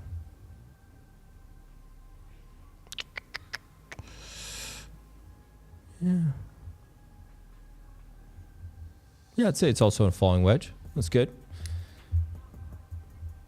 No pants. What's the market cap? It's still got 7,000 in liquidity, over $7,000 market cap. This could be quite. There's burn liquidity, right? Because when those launch on pumped out tires, the liquidity is burned, so Nice. they effectively can't go to absolute zero. Nice. St. Wolf Vision. Chauncey, where are we at with pDAIs? Are we going to follow the 4 months down, 3 months down? I just looked at that. No, pDAI looks okay. People are on it. They are. When all these assets go bullish, it's all going to go bullish. PulseChain is going to send together. So if we get the reversal end of this week, we lift, it's going to lift. And I am sincere when I do say PulseChain could lead this next part of the bull run. And I'm going to tell you why. Memes are still going to be here, but a lot of people got burned on memes very badly. And sure, they're still going to be there, but people are going to turn to real utility products. They're going to turn to products that have incredibly huge communities. And there's very few places in crypto that have that, okay? But really the biggest community in crypto that's diehard, where there's nothing like it at all, is PulseChain and Hex, all right? It's Richard Hart community. And I think a lot of these big players, especially listening to Rand and stuff, they've talked about memes and how, yeah, it kind of got really shitty and out of control. I do think they're all going to rotate to the utility play, which is PulseChain, which is something that really has a good use case, has an incredibly huge community around it, and people are very passionate about it. We are a cult. We are the next cult. There was a cult of Bitcoin, and now there's a cult of PulseChain. And it's legitimate. We've got cults within cults over here, right? We got the Atropa cult and the pDAI cult, and people are really passionate over here. And people in crypto are noticing it. And without the SEC stuff, and we're ready to send. I just feel like we're going to lead the bull run, the next part of it. We're going to be the only thing everyone's talking about. No one's going to talk about all the fucking crap and SUI and AI fucking stuff. Sure, they'll trade it. There'll be big meme pops and stuff for sure. But we are going to be the talk of the rest of this bull run, whenever that starts, whether that's in a week or a month or 3 months. You don't want to miss it. Without a doubt, you want to be here for that. Come back. Let's see what's going on. BTC 86. Okay, that's fine. Okay. ETH. Everyone's holding their breath right now.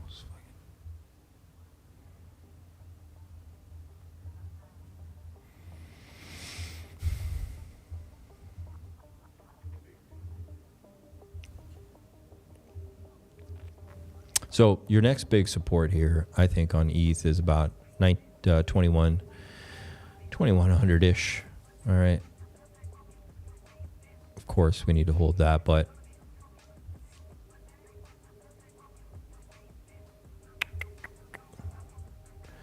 and the next support below us is about 1900 if we were to keep going down. This could be the mother of all fake outs. This could be the mother of all fake outs, but it would have to be a fake out across everything, not just crypto, right? Yep. And let me see.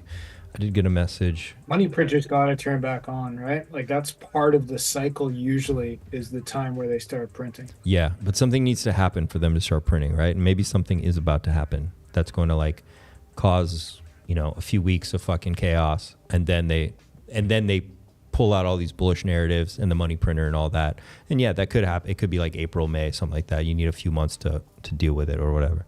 But I did ask my buddy, and I rarely message them that often, but I literally was like, I don't know what the fuck's going on. I said, so I sent a message to him. He said, next couple of days are okay for risk, then sell-off probably continues.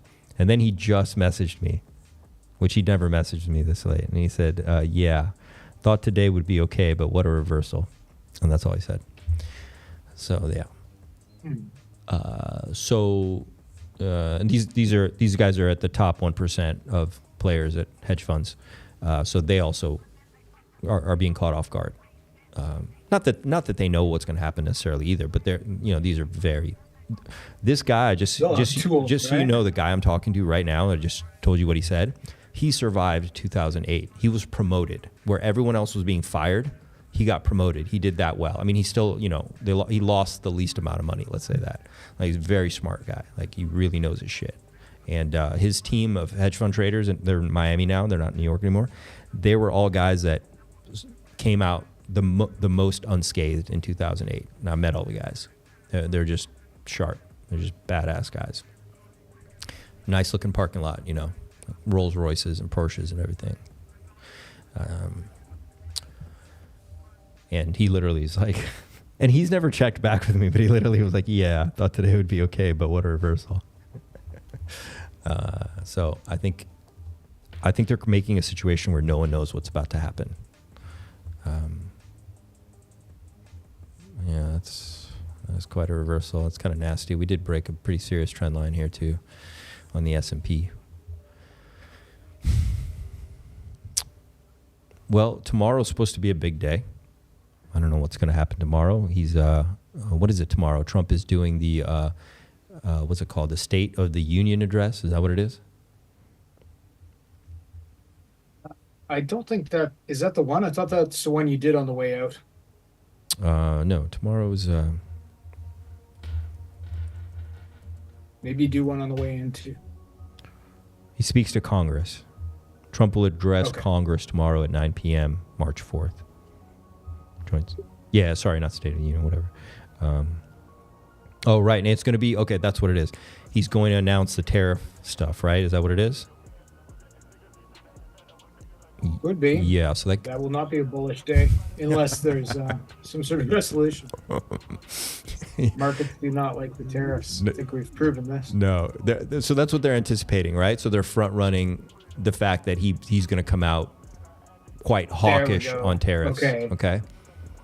That's starting to make sense now. Yeah. Okay. Right. So risk assets. Good. We have a reason. Okay, that feels much better, doesn't it? Right. And it is what it is. It is what it is, pups. But what I'm saying to you is, when we do run, I'm telling you, I have this feeling deep in my gut, man, that we are going to lead the crypto market to the upside. We are going to be the talk of crypto for the last whatever section of this bull run, however long that goes. And that's what I'm really excited about. I'm really going to be studying and doing positioning if we do weaken a little bit and think about like, cool, how do I want to be positioned going up? Because the move out of whatever this consolidation is, because I'm looking at the charts and I mean, they look really strong on PulseChain. They really do. I can go look at Sol and other shit and they don't look like that. Or they didn't. I mean, obviously the reserve changed that, but we look really strong. So as we consolidate, when we do turn, the pump, you're not going to have time to make a position when we turn. That's what I'm trying to say. When we pull out of Pulse, or let's just go to Pulse, or even Hex, man. Hex looks like it could be very bullish if when the markets cooperate with us. When we come out of here, it's going to full send, like it's going to be God candles, like you know what I mean? It's going to be really nuts. And if you don't have a bag set down here and you start building one, you're going to miss it. You're going to get in somewhere weird because there won't be any liquidity. It'll be impossible to get a trade in. You know what I'm saying? And the Hart man, he's smart. Like, he's done some things with liquidity that right now you don't quite see it, but when volume picks up on the chain, you're going to feel it. When you go to try to use PulseX, you're going to want to break something. Like, it's not that anything's wrong. It's just volume is too high and there'll be no liquidity. And he's designing it like that. So I'm giving you a heads up that take this time. If we do go sideways or even down a little bit, build your position smartly. Don't think you're going to go like, okay, I'm going to wait for a confirmation of the breakout. You won't get it. I'm telling you, because the volume that'll come in will be so intense and powerful. You won't be able to get in. You really won't. Or your trades will suck. It'll be the worst slippage you've ever seen. It's kind of like, if the waves are 50 feet, like the surfer's just like, you just can't surf it, man. It's like another thing, right? Like, it's just going to be too much volume. It's going to be insane. I really feel like that's what's going to happen when we do turn. So I'm going to make sure that I'm like on it, like a hawk. because it's going to happen very fast out of here. But more importantly, it's not going to be how high the price goes. I want to emphasize that it's going to be the volume and the low liquidity that's going to make it extraordinarily difficult for you to build a position once this turns. It's going to be really hard. You'll just be lucky you can snap off what you get, right?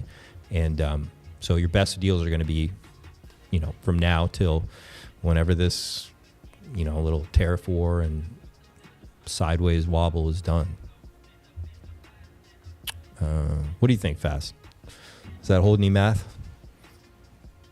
I have a feeling with the tariff stuff that it's like that Trump is using a tactic that he'll use in the end to make a deal, and then the deal will make the market happy. It might not make everybody happy, but it'll make the market happy. So it's coming at Canada, coming at Mexico, China, whoever, with like, oh, we're imposing these unreasonable tariffs, which is why the market is reacting poorly. It's seen as unreasonable. It's seen as a bad move, right? But then that will give him a platform where he can renegotiate. Okay, well, instead of that, let's be friends and do this thing, which obviously will be in the United States' favor.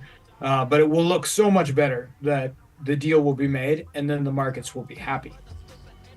That's what I feel like is going to happen, because he's done this sort of thing before, where he makes like grandiose threats in public, and then in private makes a deal, and then business continues. He is, if he's nothing else, he's a businessman and he's a good negotiator. Yeah.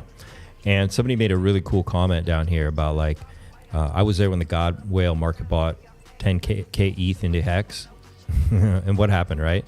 And then Chauncey says, who cares about the SAC funds? Everyone's got their eyes on the SAC funds. What if he doesn't use the SAC funds at all? And I think Chauncey's 100% correct. If he doesn't have to use them off the bottom, he could use them anytime. And he doesn't, why use them if he doesn't need to? And so that's what I'm saying. You're not going to know. You may not be clued in when the reversal happens. It'll happen very fast. And the amount of volume that's going to come in is going to keep you out of being able to get a trade in, like a good position. And he may use the SAC funds much later. He certainly does not have to use them off the bottom, because I think there's so much hype and attention right now. He doesn't have to use them off the bottom. People are all over this chain right now. And we can take a look at the bridge too. I mean, how's the bridge been looking? Has it been flowing? Let's take a look.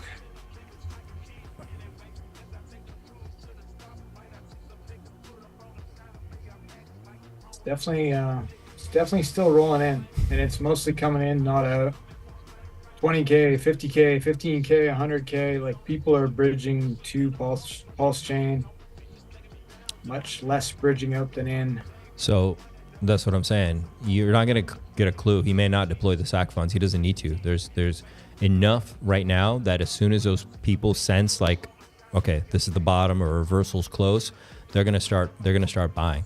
Everybody knows we've been oversold. All right. Everyone's over here right now. Crypto is super excited that he won against the SEC. There's a lot more fans than we realize, and people rooting for Richard Hart and PulseChain. I mean, we are the freedom chain. We really are. And there's a lot of people that believe in that, and they're going to front run this, and they're going to jump in, and the volume spike is going to be insane on PulseChain, and then the price is going to be crazy.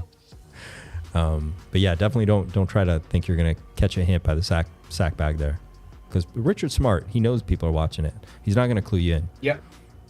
He's not going to do it just so you can dump it, right? Like, it'll be like, there might be the odd reward here and there, but like, it will be at the place and time of his choosing, and it would be so that it would pump harder, so that more people would be foaming in. Well, euphoria is happening. Yeah. PulseChain's the place to be. Let's go. And then everybody's buying Pulse, and then the sack bag's buying Pulse. More people come buy Pulse. No. It'll be a frenzy.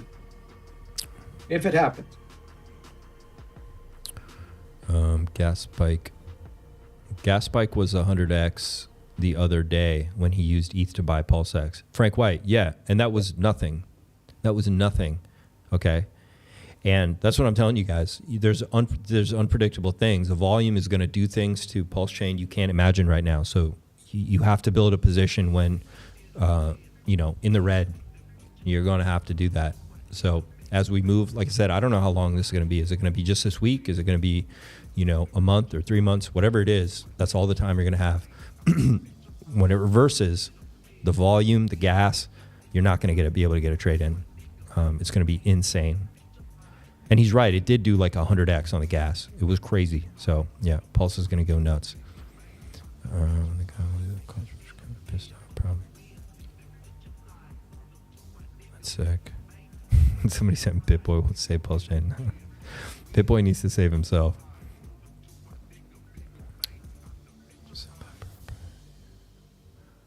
Yeah, I'd be happy to see BitBoy come back to the Pulse chain, but it sounds like he's got some stuff to work out. But after he works it out, great. Like, come on the show with us, Ben. Let's talk. Tell us your story. That'd be cool. And you're right, Rich Sainsbury. The BTC dump filled the CME gap. So obviously this pumped on Sunday. We had a gap. It has been filled. Yeah, of course. Yeah. So that's good. That's good. But it's good, and well, it still is what it is.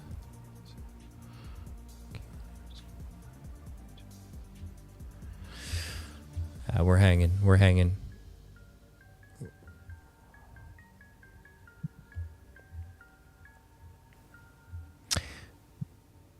ETH is pumping back up a little bit.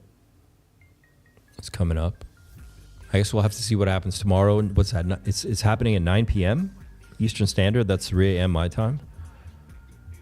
That's going to be... Oh, I have an announcement to make. So tomorrow at 8 p.m.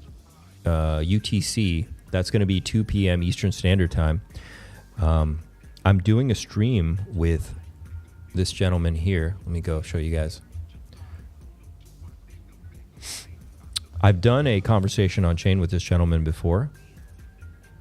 You guys, some of you guys have probably seen it. His name is Stephen Burns. Hello.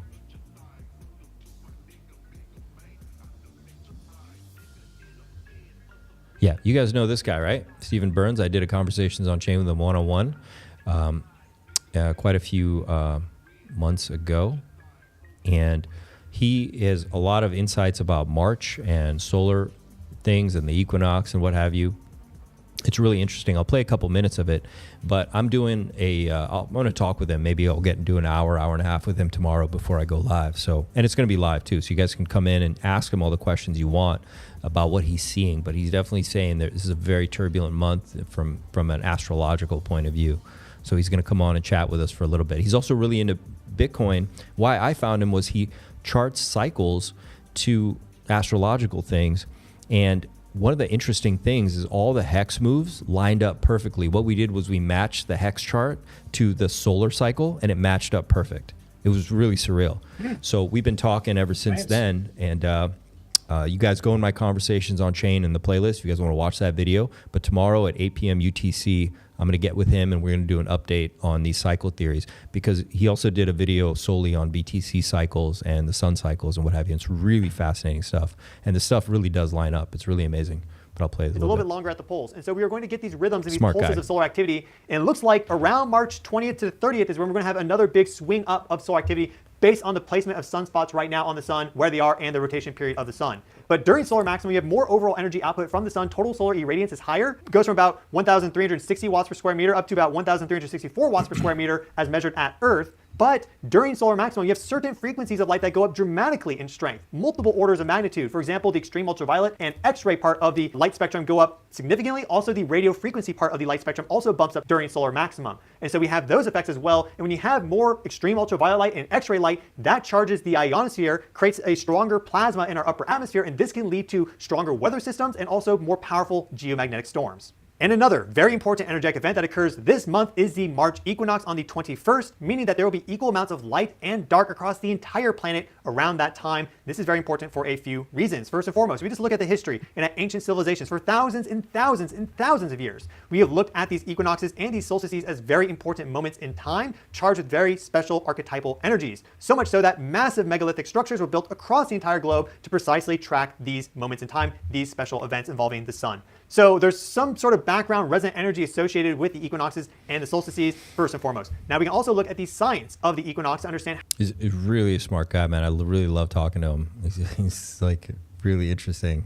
Let's play. In addition to the equinoxes, we also have the eclipses this March. And this is based on the moon and its orbit around the Earth and the position of the lunar nodes. And so there's an 18.6-year cycle for the position of these lunar nodes. And so we have eclipses throughout all parts of the year, depending on where they are. And right now they happen to be along this equinox axis. And so we will have a total lunar eclipse on March 14th when the moon will pass into its full position. And right at that moment, it will be aligned with the Earth-Sun ecliptic plane. Therefore, it will get cast into the shadow of the Earth itself. And only the red wavelengths of light are able to pierce through and then illuminate the moon for about a few hours. This total lunar eclipse on March 14th will be visible from all of the Americas and then also on regions on both sides of the Atlantic and then also stretching into the Pacific, Hawaii, even New Zealand will see this total lunar eclipse. Then after that, we have the partial solar eclipse. So the moon will continue to rotate through its orbit. And on March 29th, it'll pass into a new moon phase and they'll happen to be aligned exactly with that ecliptic plane. And so it's going to go and move right in front of the sun. And as one of the great coincidences of the universe, the moon happens to be basically the exact same apparent size as the sun as viewed from Earth. So this really remarkable effect occurs where you can have the moon completely block the sun. That's a total solar eclipse. A partial is where it's slightly misaligned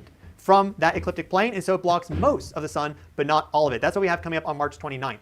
Cool. Yeah, so you guys tomorrow, 8 p.m. UTC, 2 p.m., or no, that's 3 p.m. Eastern Standard Time, actually. You guys should come. It's going to be live. Have your questions ready. Go look at some of his work or check that interview where we talked about the hex chart and the, I think we looked at PulseChain as well. Any questions you want, he'll answer them. He's a brilliant, brilliant gentleman, really brilliant, very clever, and just a great guy to talk to bring insights about what's going on and, you know, how these energy fields affect the Earth. And, you know, of course, we know the elites, the powers that be, they do line things up with these powerful moments, these energetic moments, right?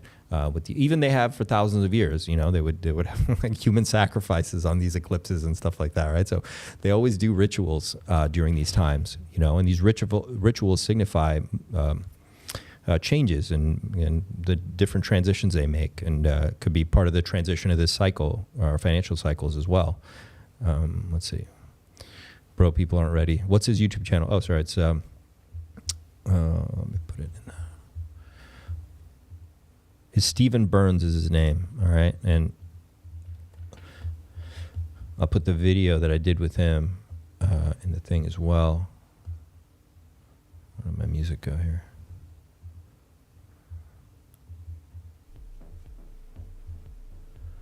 But yeah, man, he's a really great guy. Where is it?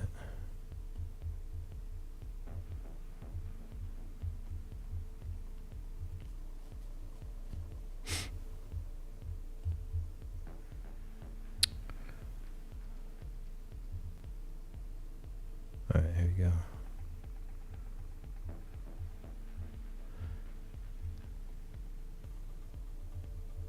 So I'm going to drop a link to the video I did with him as well in there. Yo, Heart with Dog, how you guys doing? Badass Mofo, how you doing? Grumpy Schnauzer, went by, went south. Yeah, so tomorrow, 8 p.m. UCT. It's going to be really interesting, man. Be a really cool guy. Okay, let's double check in here. I don't know, did we miss something fast? Is something we should cover? We covered all the big stuff. Yeah. Still waiting for news, basically. But it was good that you caught that concept of that Trump will likely announce the tariff stuff tomorrow, which is maybe the reason for the market dump, and then we can move forward, right? Yeah. Especially if whatever he says tomorrow is more bullish than people. It doesn't even have to be bullish. It just has to be more bullish than people think it's going to be. But even if it's not, it does set the platform for the next step, and we can, you know, actually have info to go off of.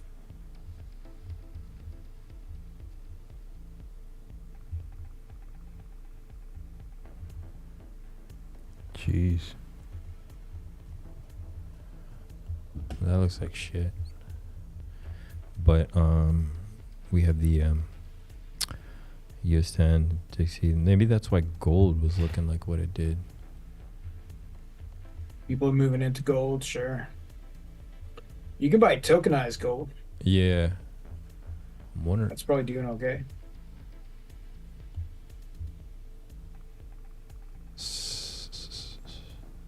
No, it doesn't mean anything. We don't know what's going to happen tomorrow. That's the interesting thing, right? We really don't know. He could say something and we rip, and Wednesday morning markets are up, right? Like we don't know yet. Like can't say anything yet. This could just be so. Yeah, be on the edge of your seat. I wouldn't be worried about, like, this is a good place to DCA, even if we were to go slightly lower or sideways. Make sure your bags are packed. Like mine's packed. I'll add to my bag, but I'm packed. You know, so understand I'm speaking from the point of view of someone who has packed bags. But I certainly think if we do have more consolidation time, you know, I'll add to it. I'll look for positions that I like and I'll add more. But I definitely recommend, if you feel like, oh, I haven't gotten any purple Bitcoin yet, or I didn't pick up any incentive token yet, you should start DCAing. That is not financial advice, but I recommend it.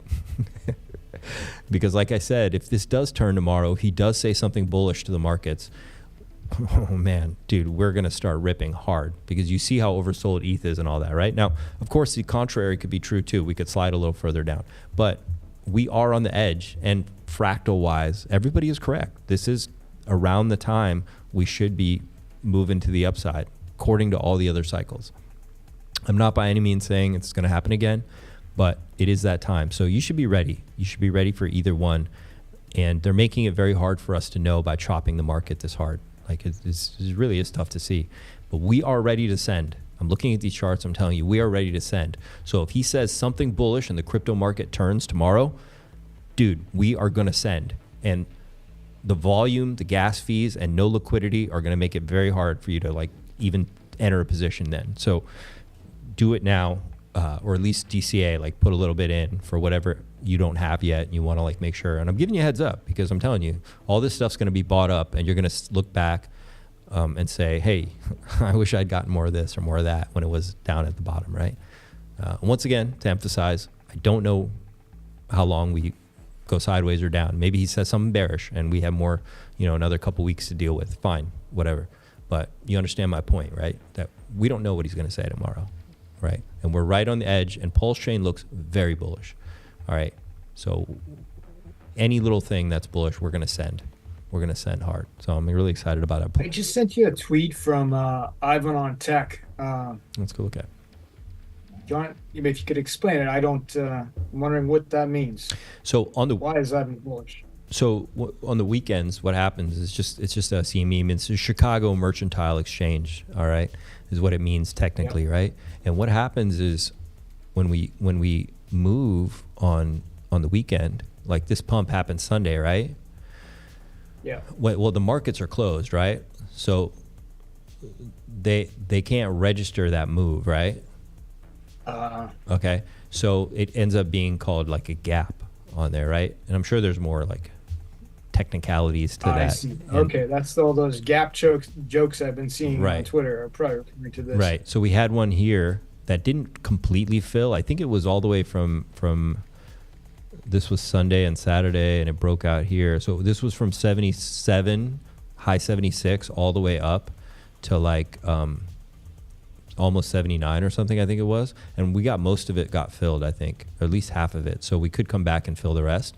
But this one had a massive gap because it happened on Sunday, and then what happened today? We filled it. So there's always gaps, especially in a bull run, and they get filled usually when we do a markdown on the price. It's kind of like just a funny joke. Like, I don't know, like they're kind of important depending on how close we are to it and what the, you know, if we get bearish, then it's like a magnet. It can kind of pull you down to it.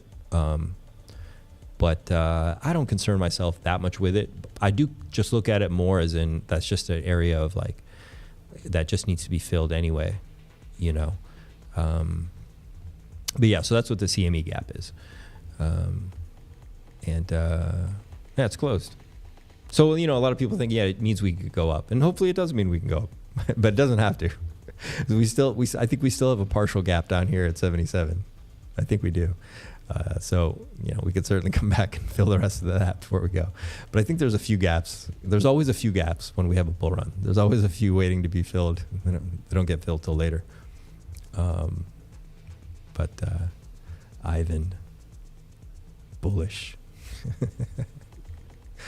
That's awesome. What are we doing over here? Pedro is live right now. Should we go see what Pedro's doing? Sure. What's Pedro doing? Probably something super awesome. Yesterday, could I highlight the comments so I can? Oh wait, sorry. I'm looking at. He's the looking wrong at place. looking at the news. Looking at the news. It's not this one. Sorry, it's this one. There we go. VC deals is kind of why we can't move right. This guy saying Wolf is streaming too.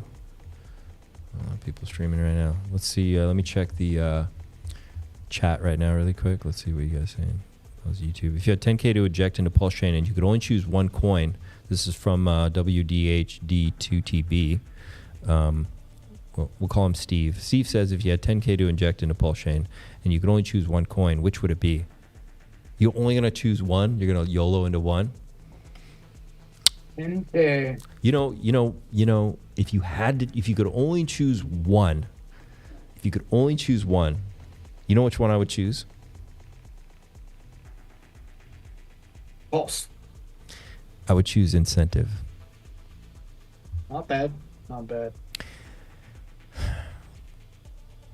I also like purple Bitcoin. Like if I was to YOLO one, because maybe he runs that just because like to just make a show of force, he makes it go much higher than whatever BTC does. So if BTC hits 200 or 300, he makes sure, purple Bitcoin goes even higher.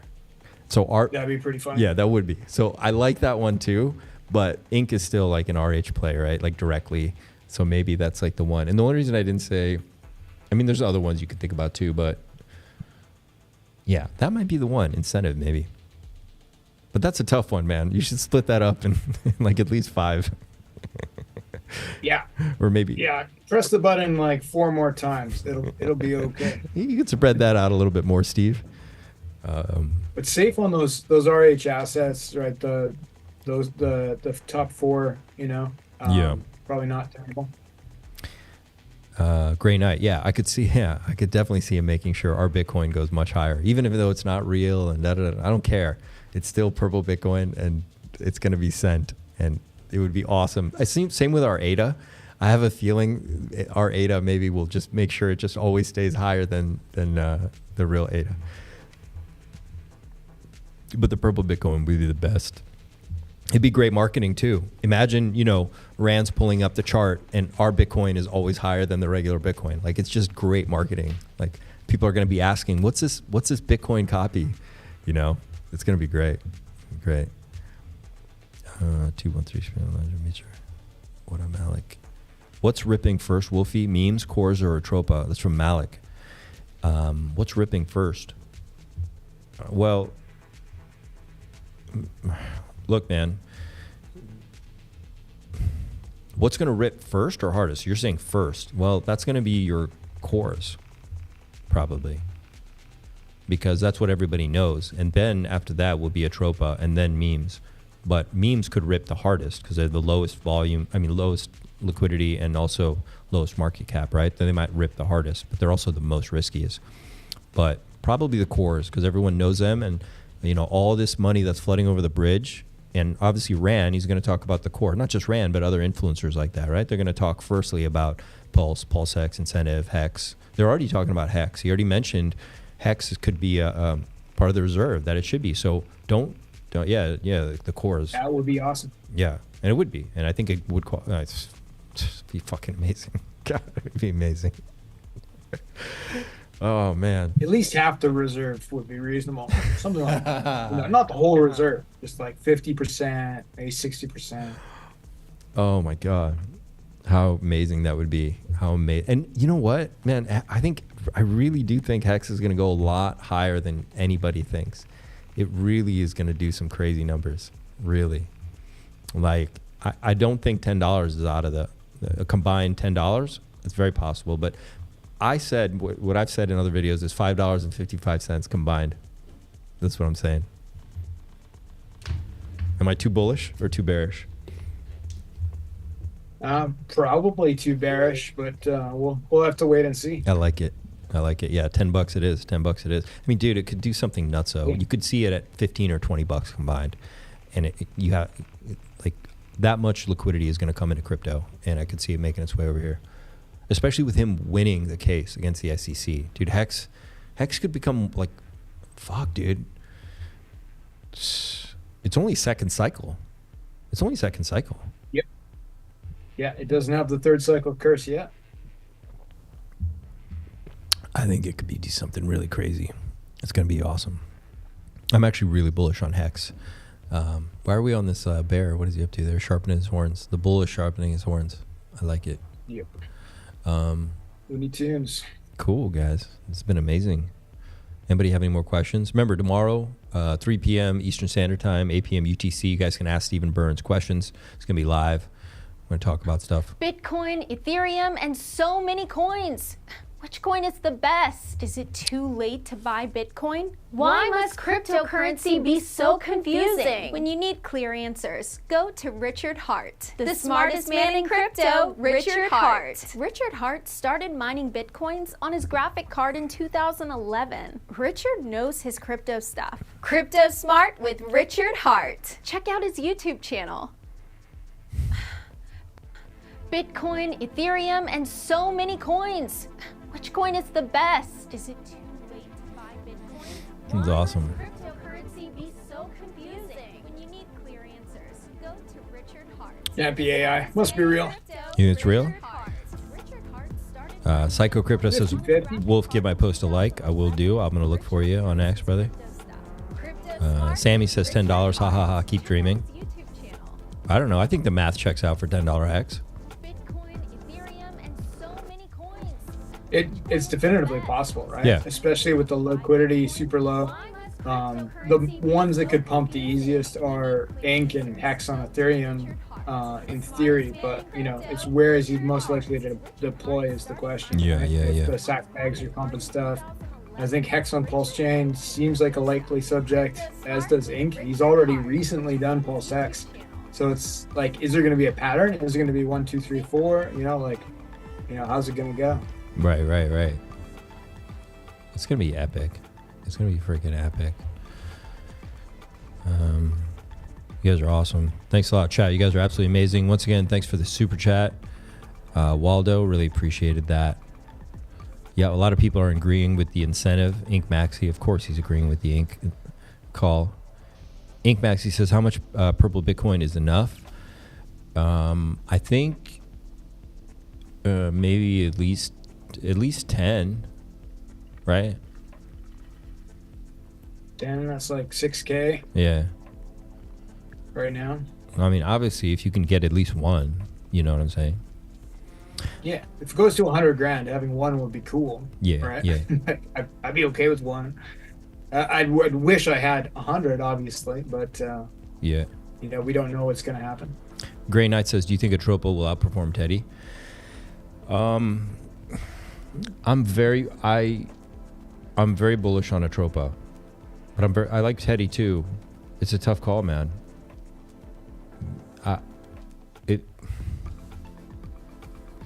Maybe Atropa of the two.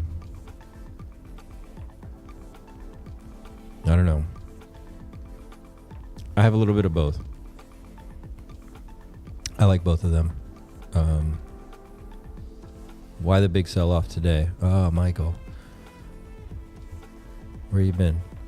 You wine, buddy. We're on it. Those are the 4 coins. It's not that easy to do. Bullet sharpening is always a great stream. You guys are awesome. Chat, you guys are amazing. Fast, go any wraps up with anything? Well, I'll just remind everybody that I'm running a contest right now. Join the ink printer Telegram room, and you'll be entered to win $1,000 worth of ink. That's it. Yeah. Enter the contest. Well, also some other stuff, NFTs, and $500 of the print token, Bored Ape Yacht Club NFT. Nothing interesting. Yeah, you guys go enter that. We got a last-minute super chat there, Wolf. Oh, what's up, Heartwave Dog? How's it going, man? Sorry I can't pull you up on the thing, but I got the super chat thing. My chat feed went down. But Heartwave Dog, he says, Heartwave Dog, new vid on X. All right, let's go look. Let's go check it out. Heartwave Dog. Yeah.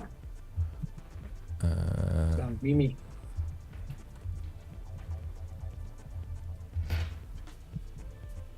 Got a new video. Oh, this video? Were you guys like acting? Is that the one? This thing?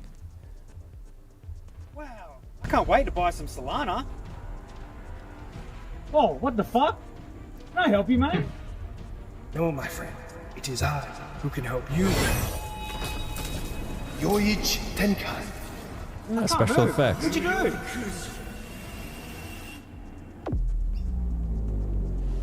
As a child,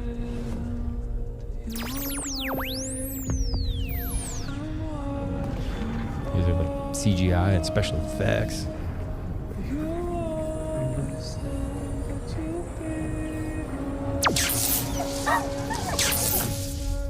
Where did my dog go, you asshole? Where'd you go? You see, Solana is trash and is going to lose dominance against Ethereum. You will get your Pokemon back when you learn to buy all of PulseChain.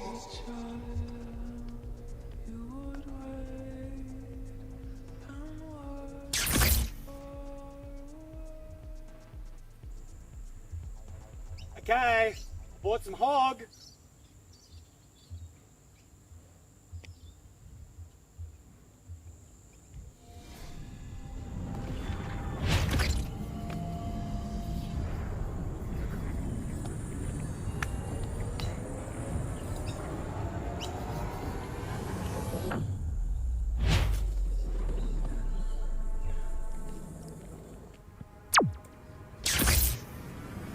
What the hell? That's not my dog.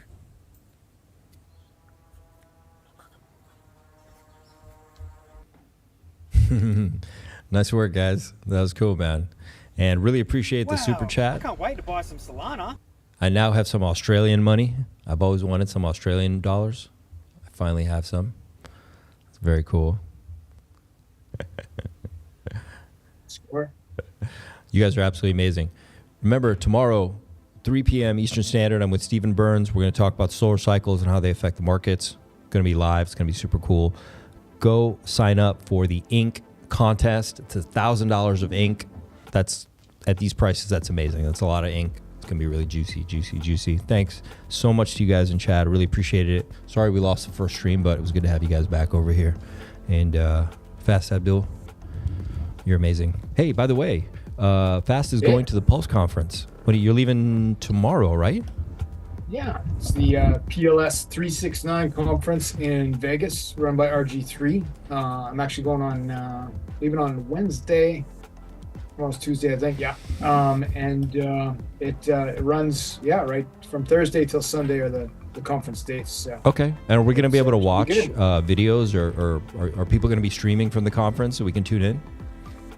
It's gonna be recorded. I know that. I'm not sure if it's gonna be live or if it'll be released after the conference. But this will be the first time they've done that, to my knowledge, where they've actually planned to record it.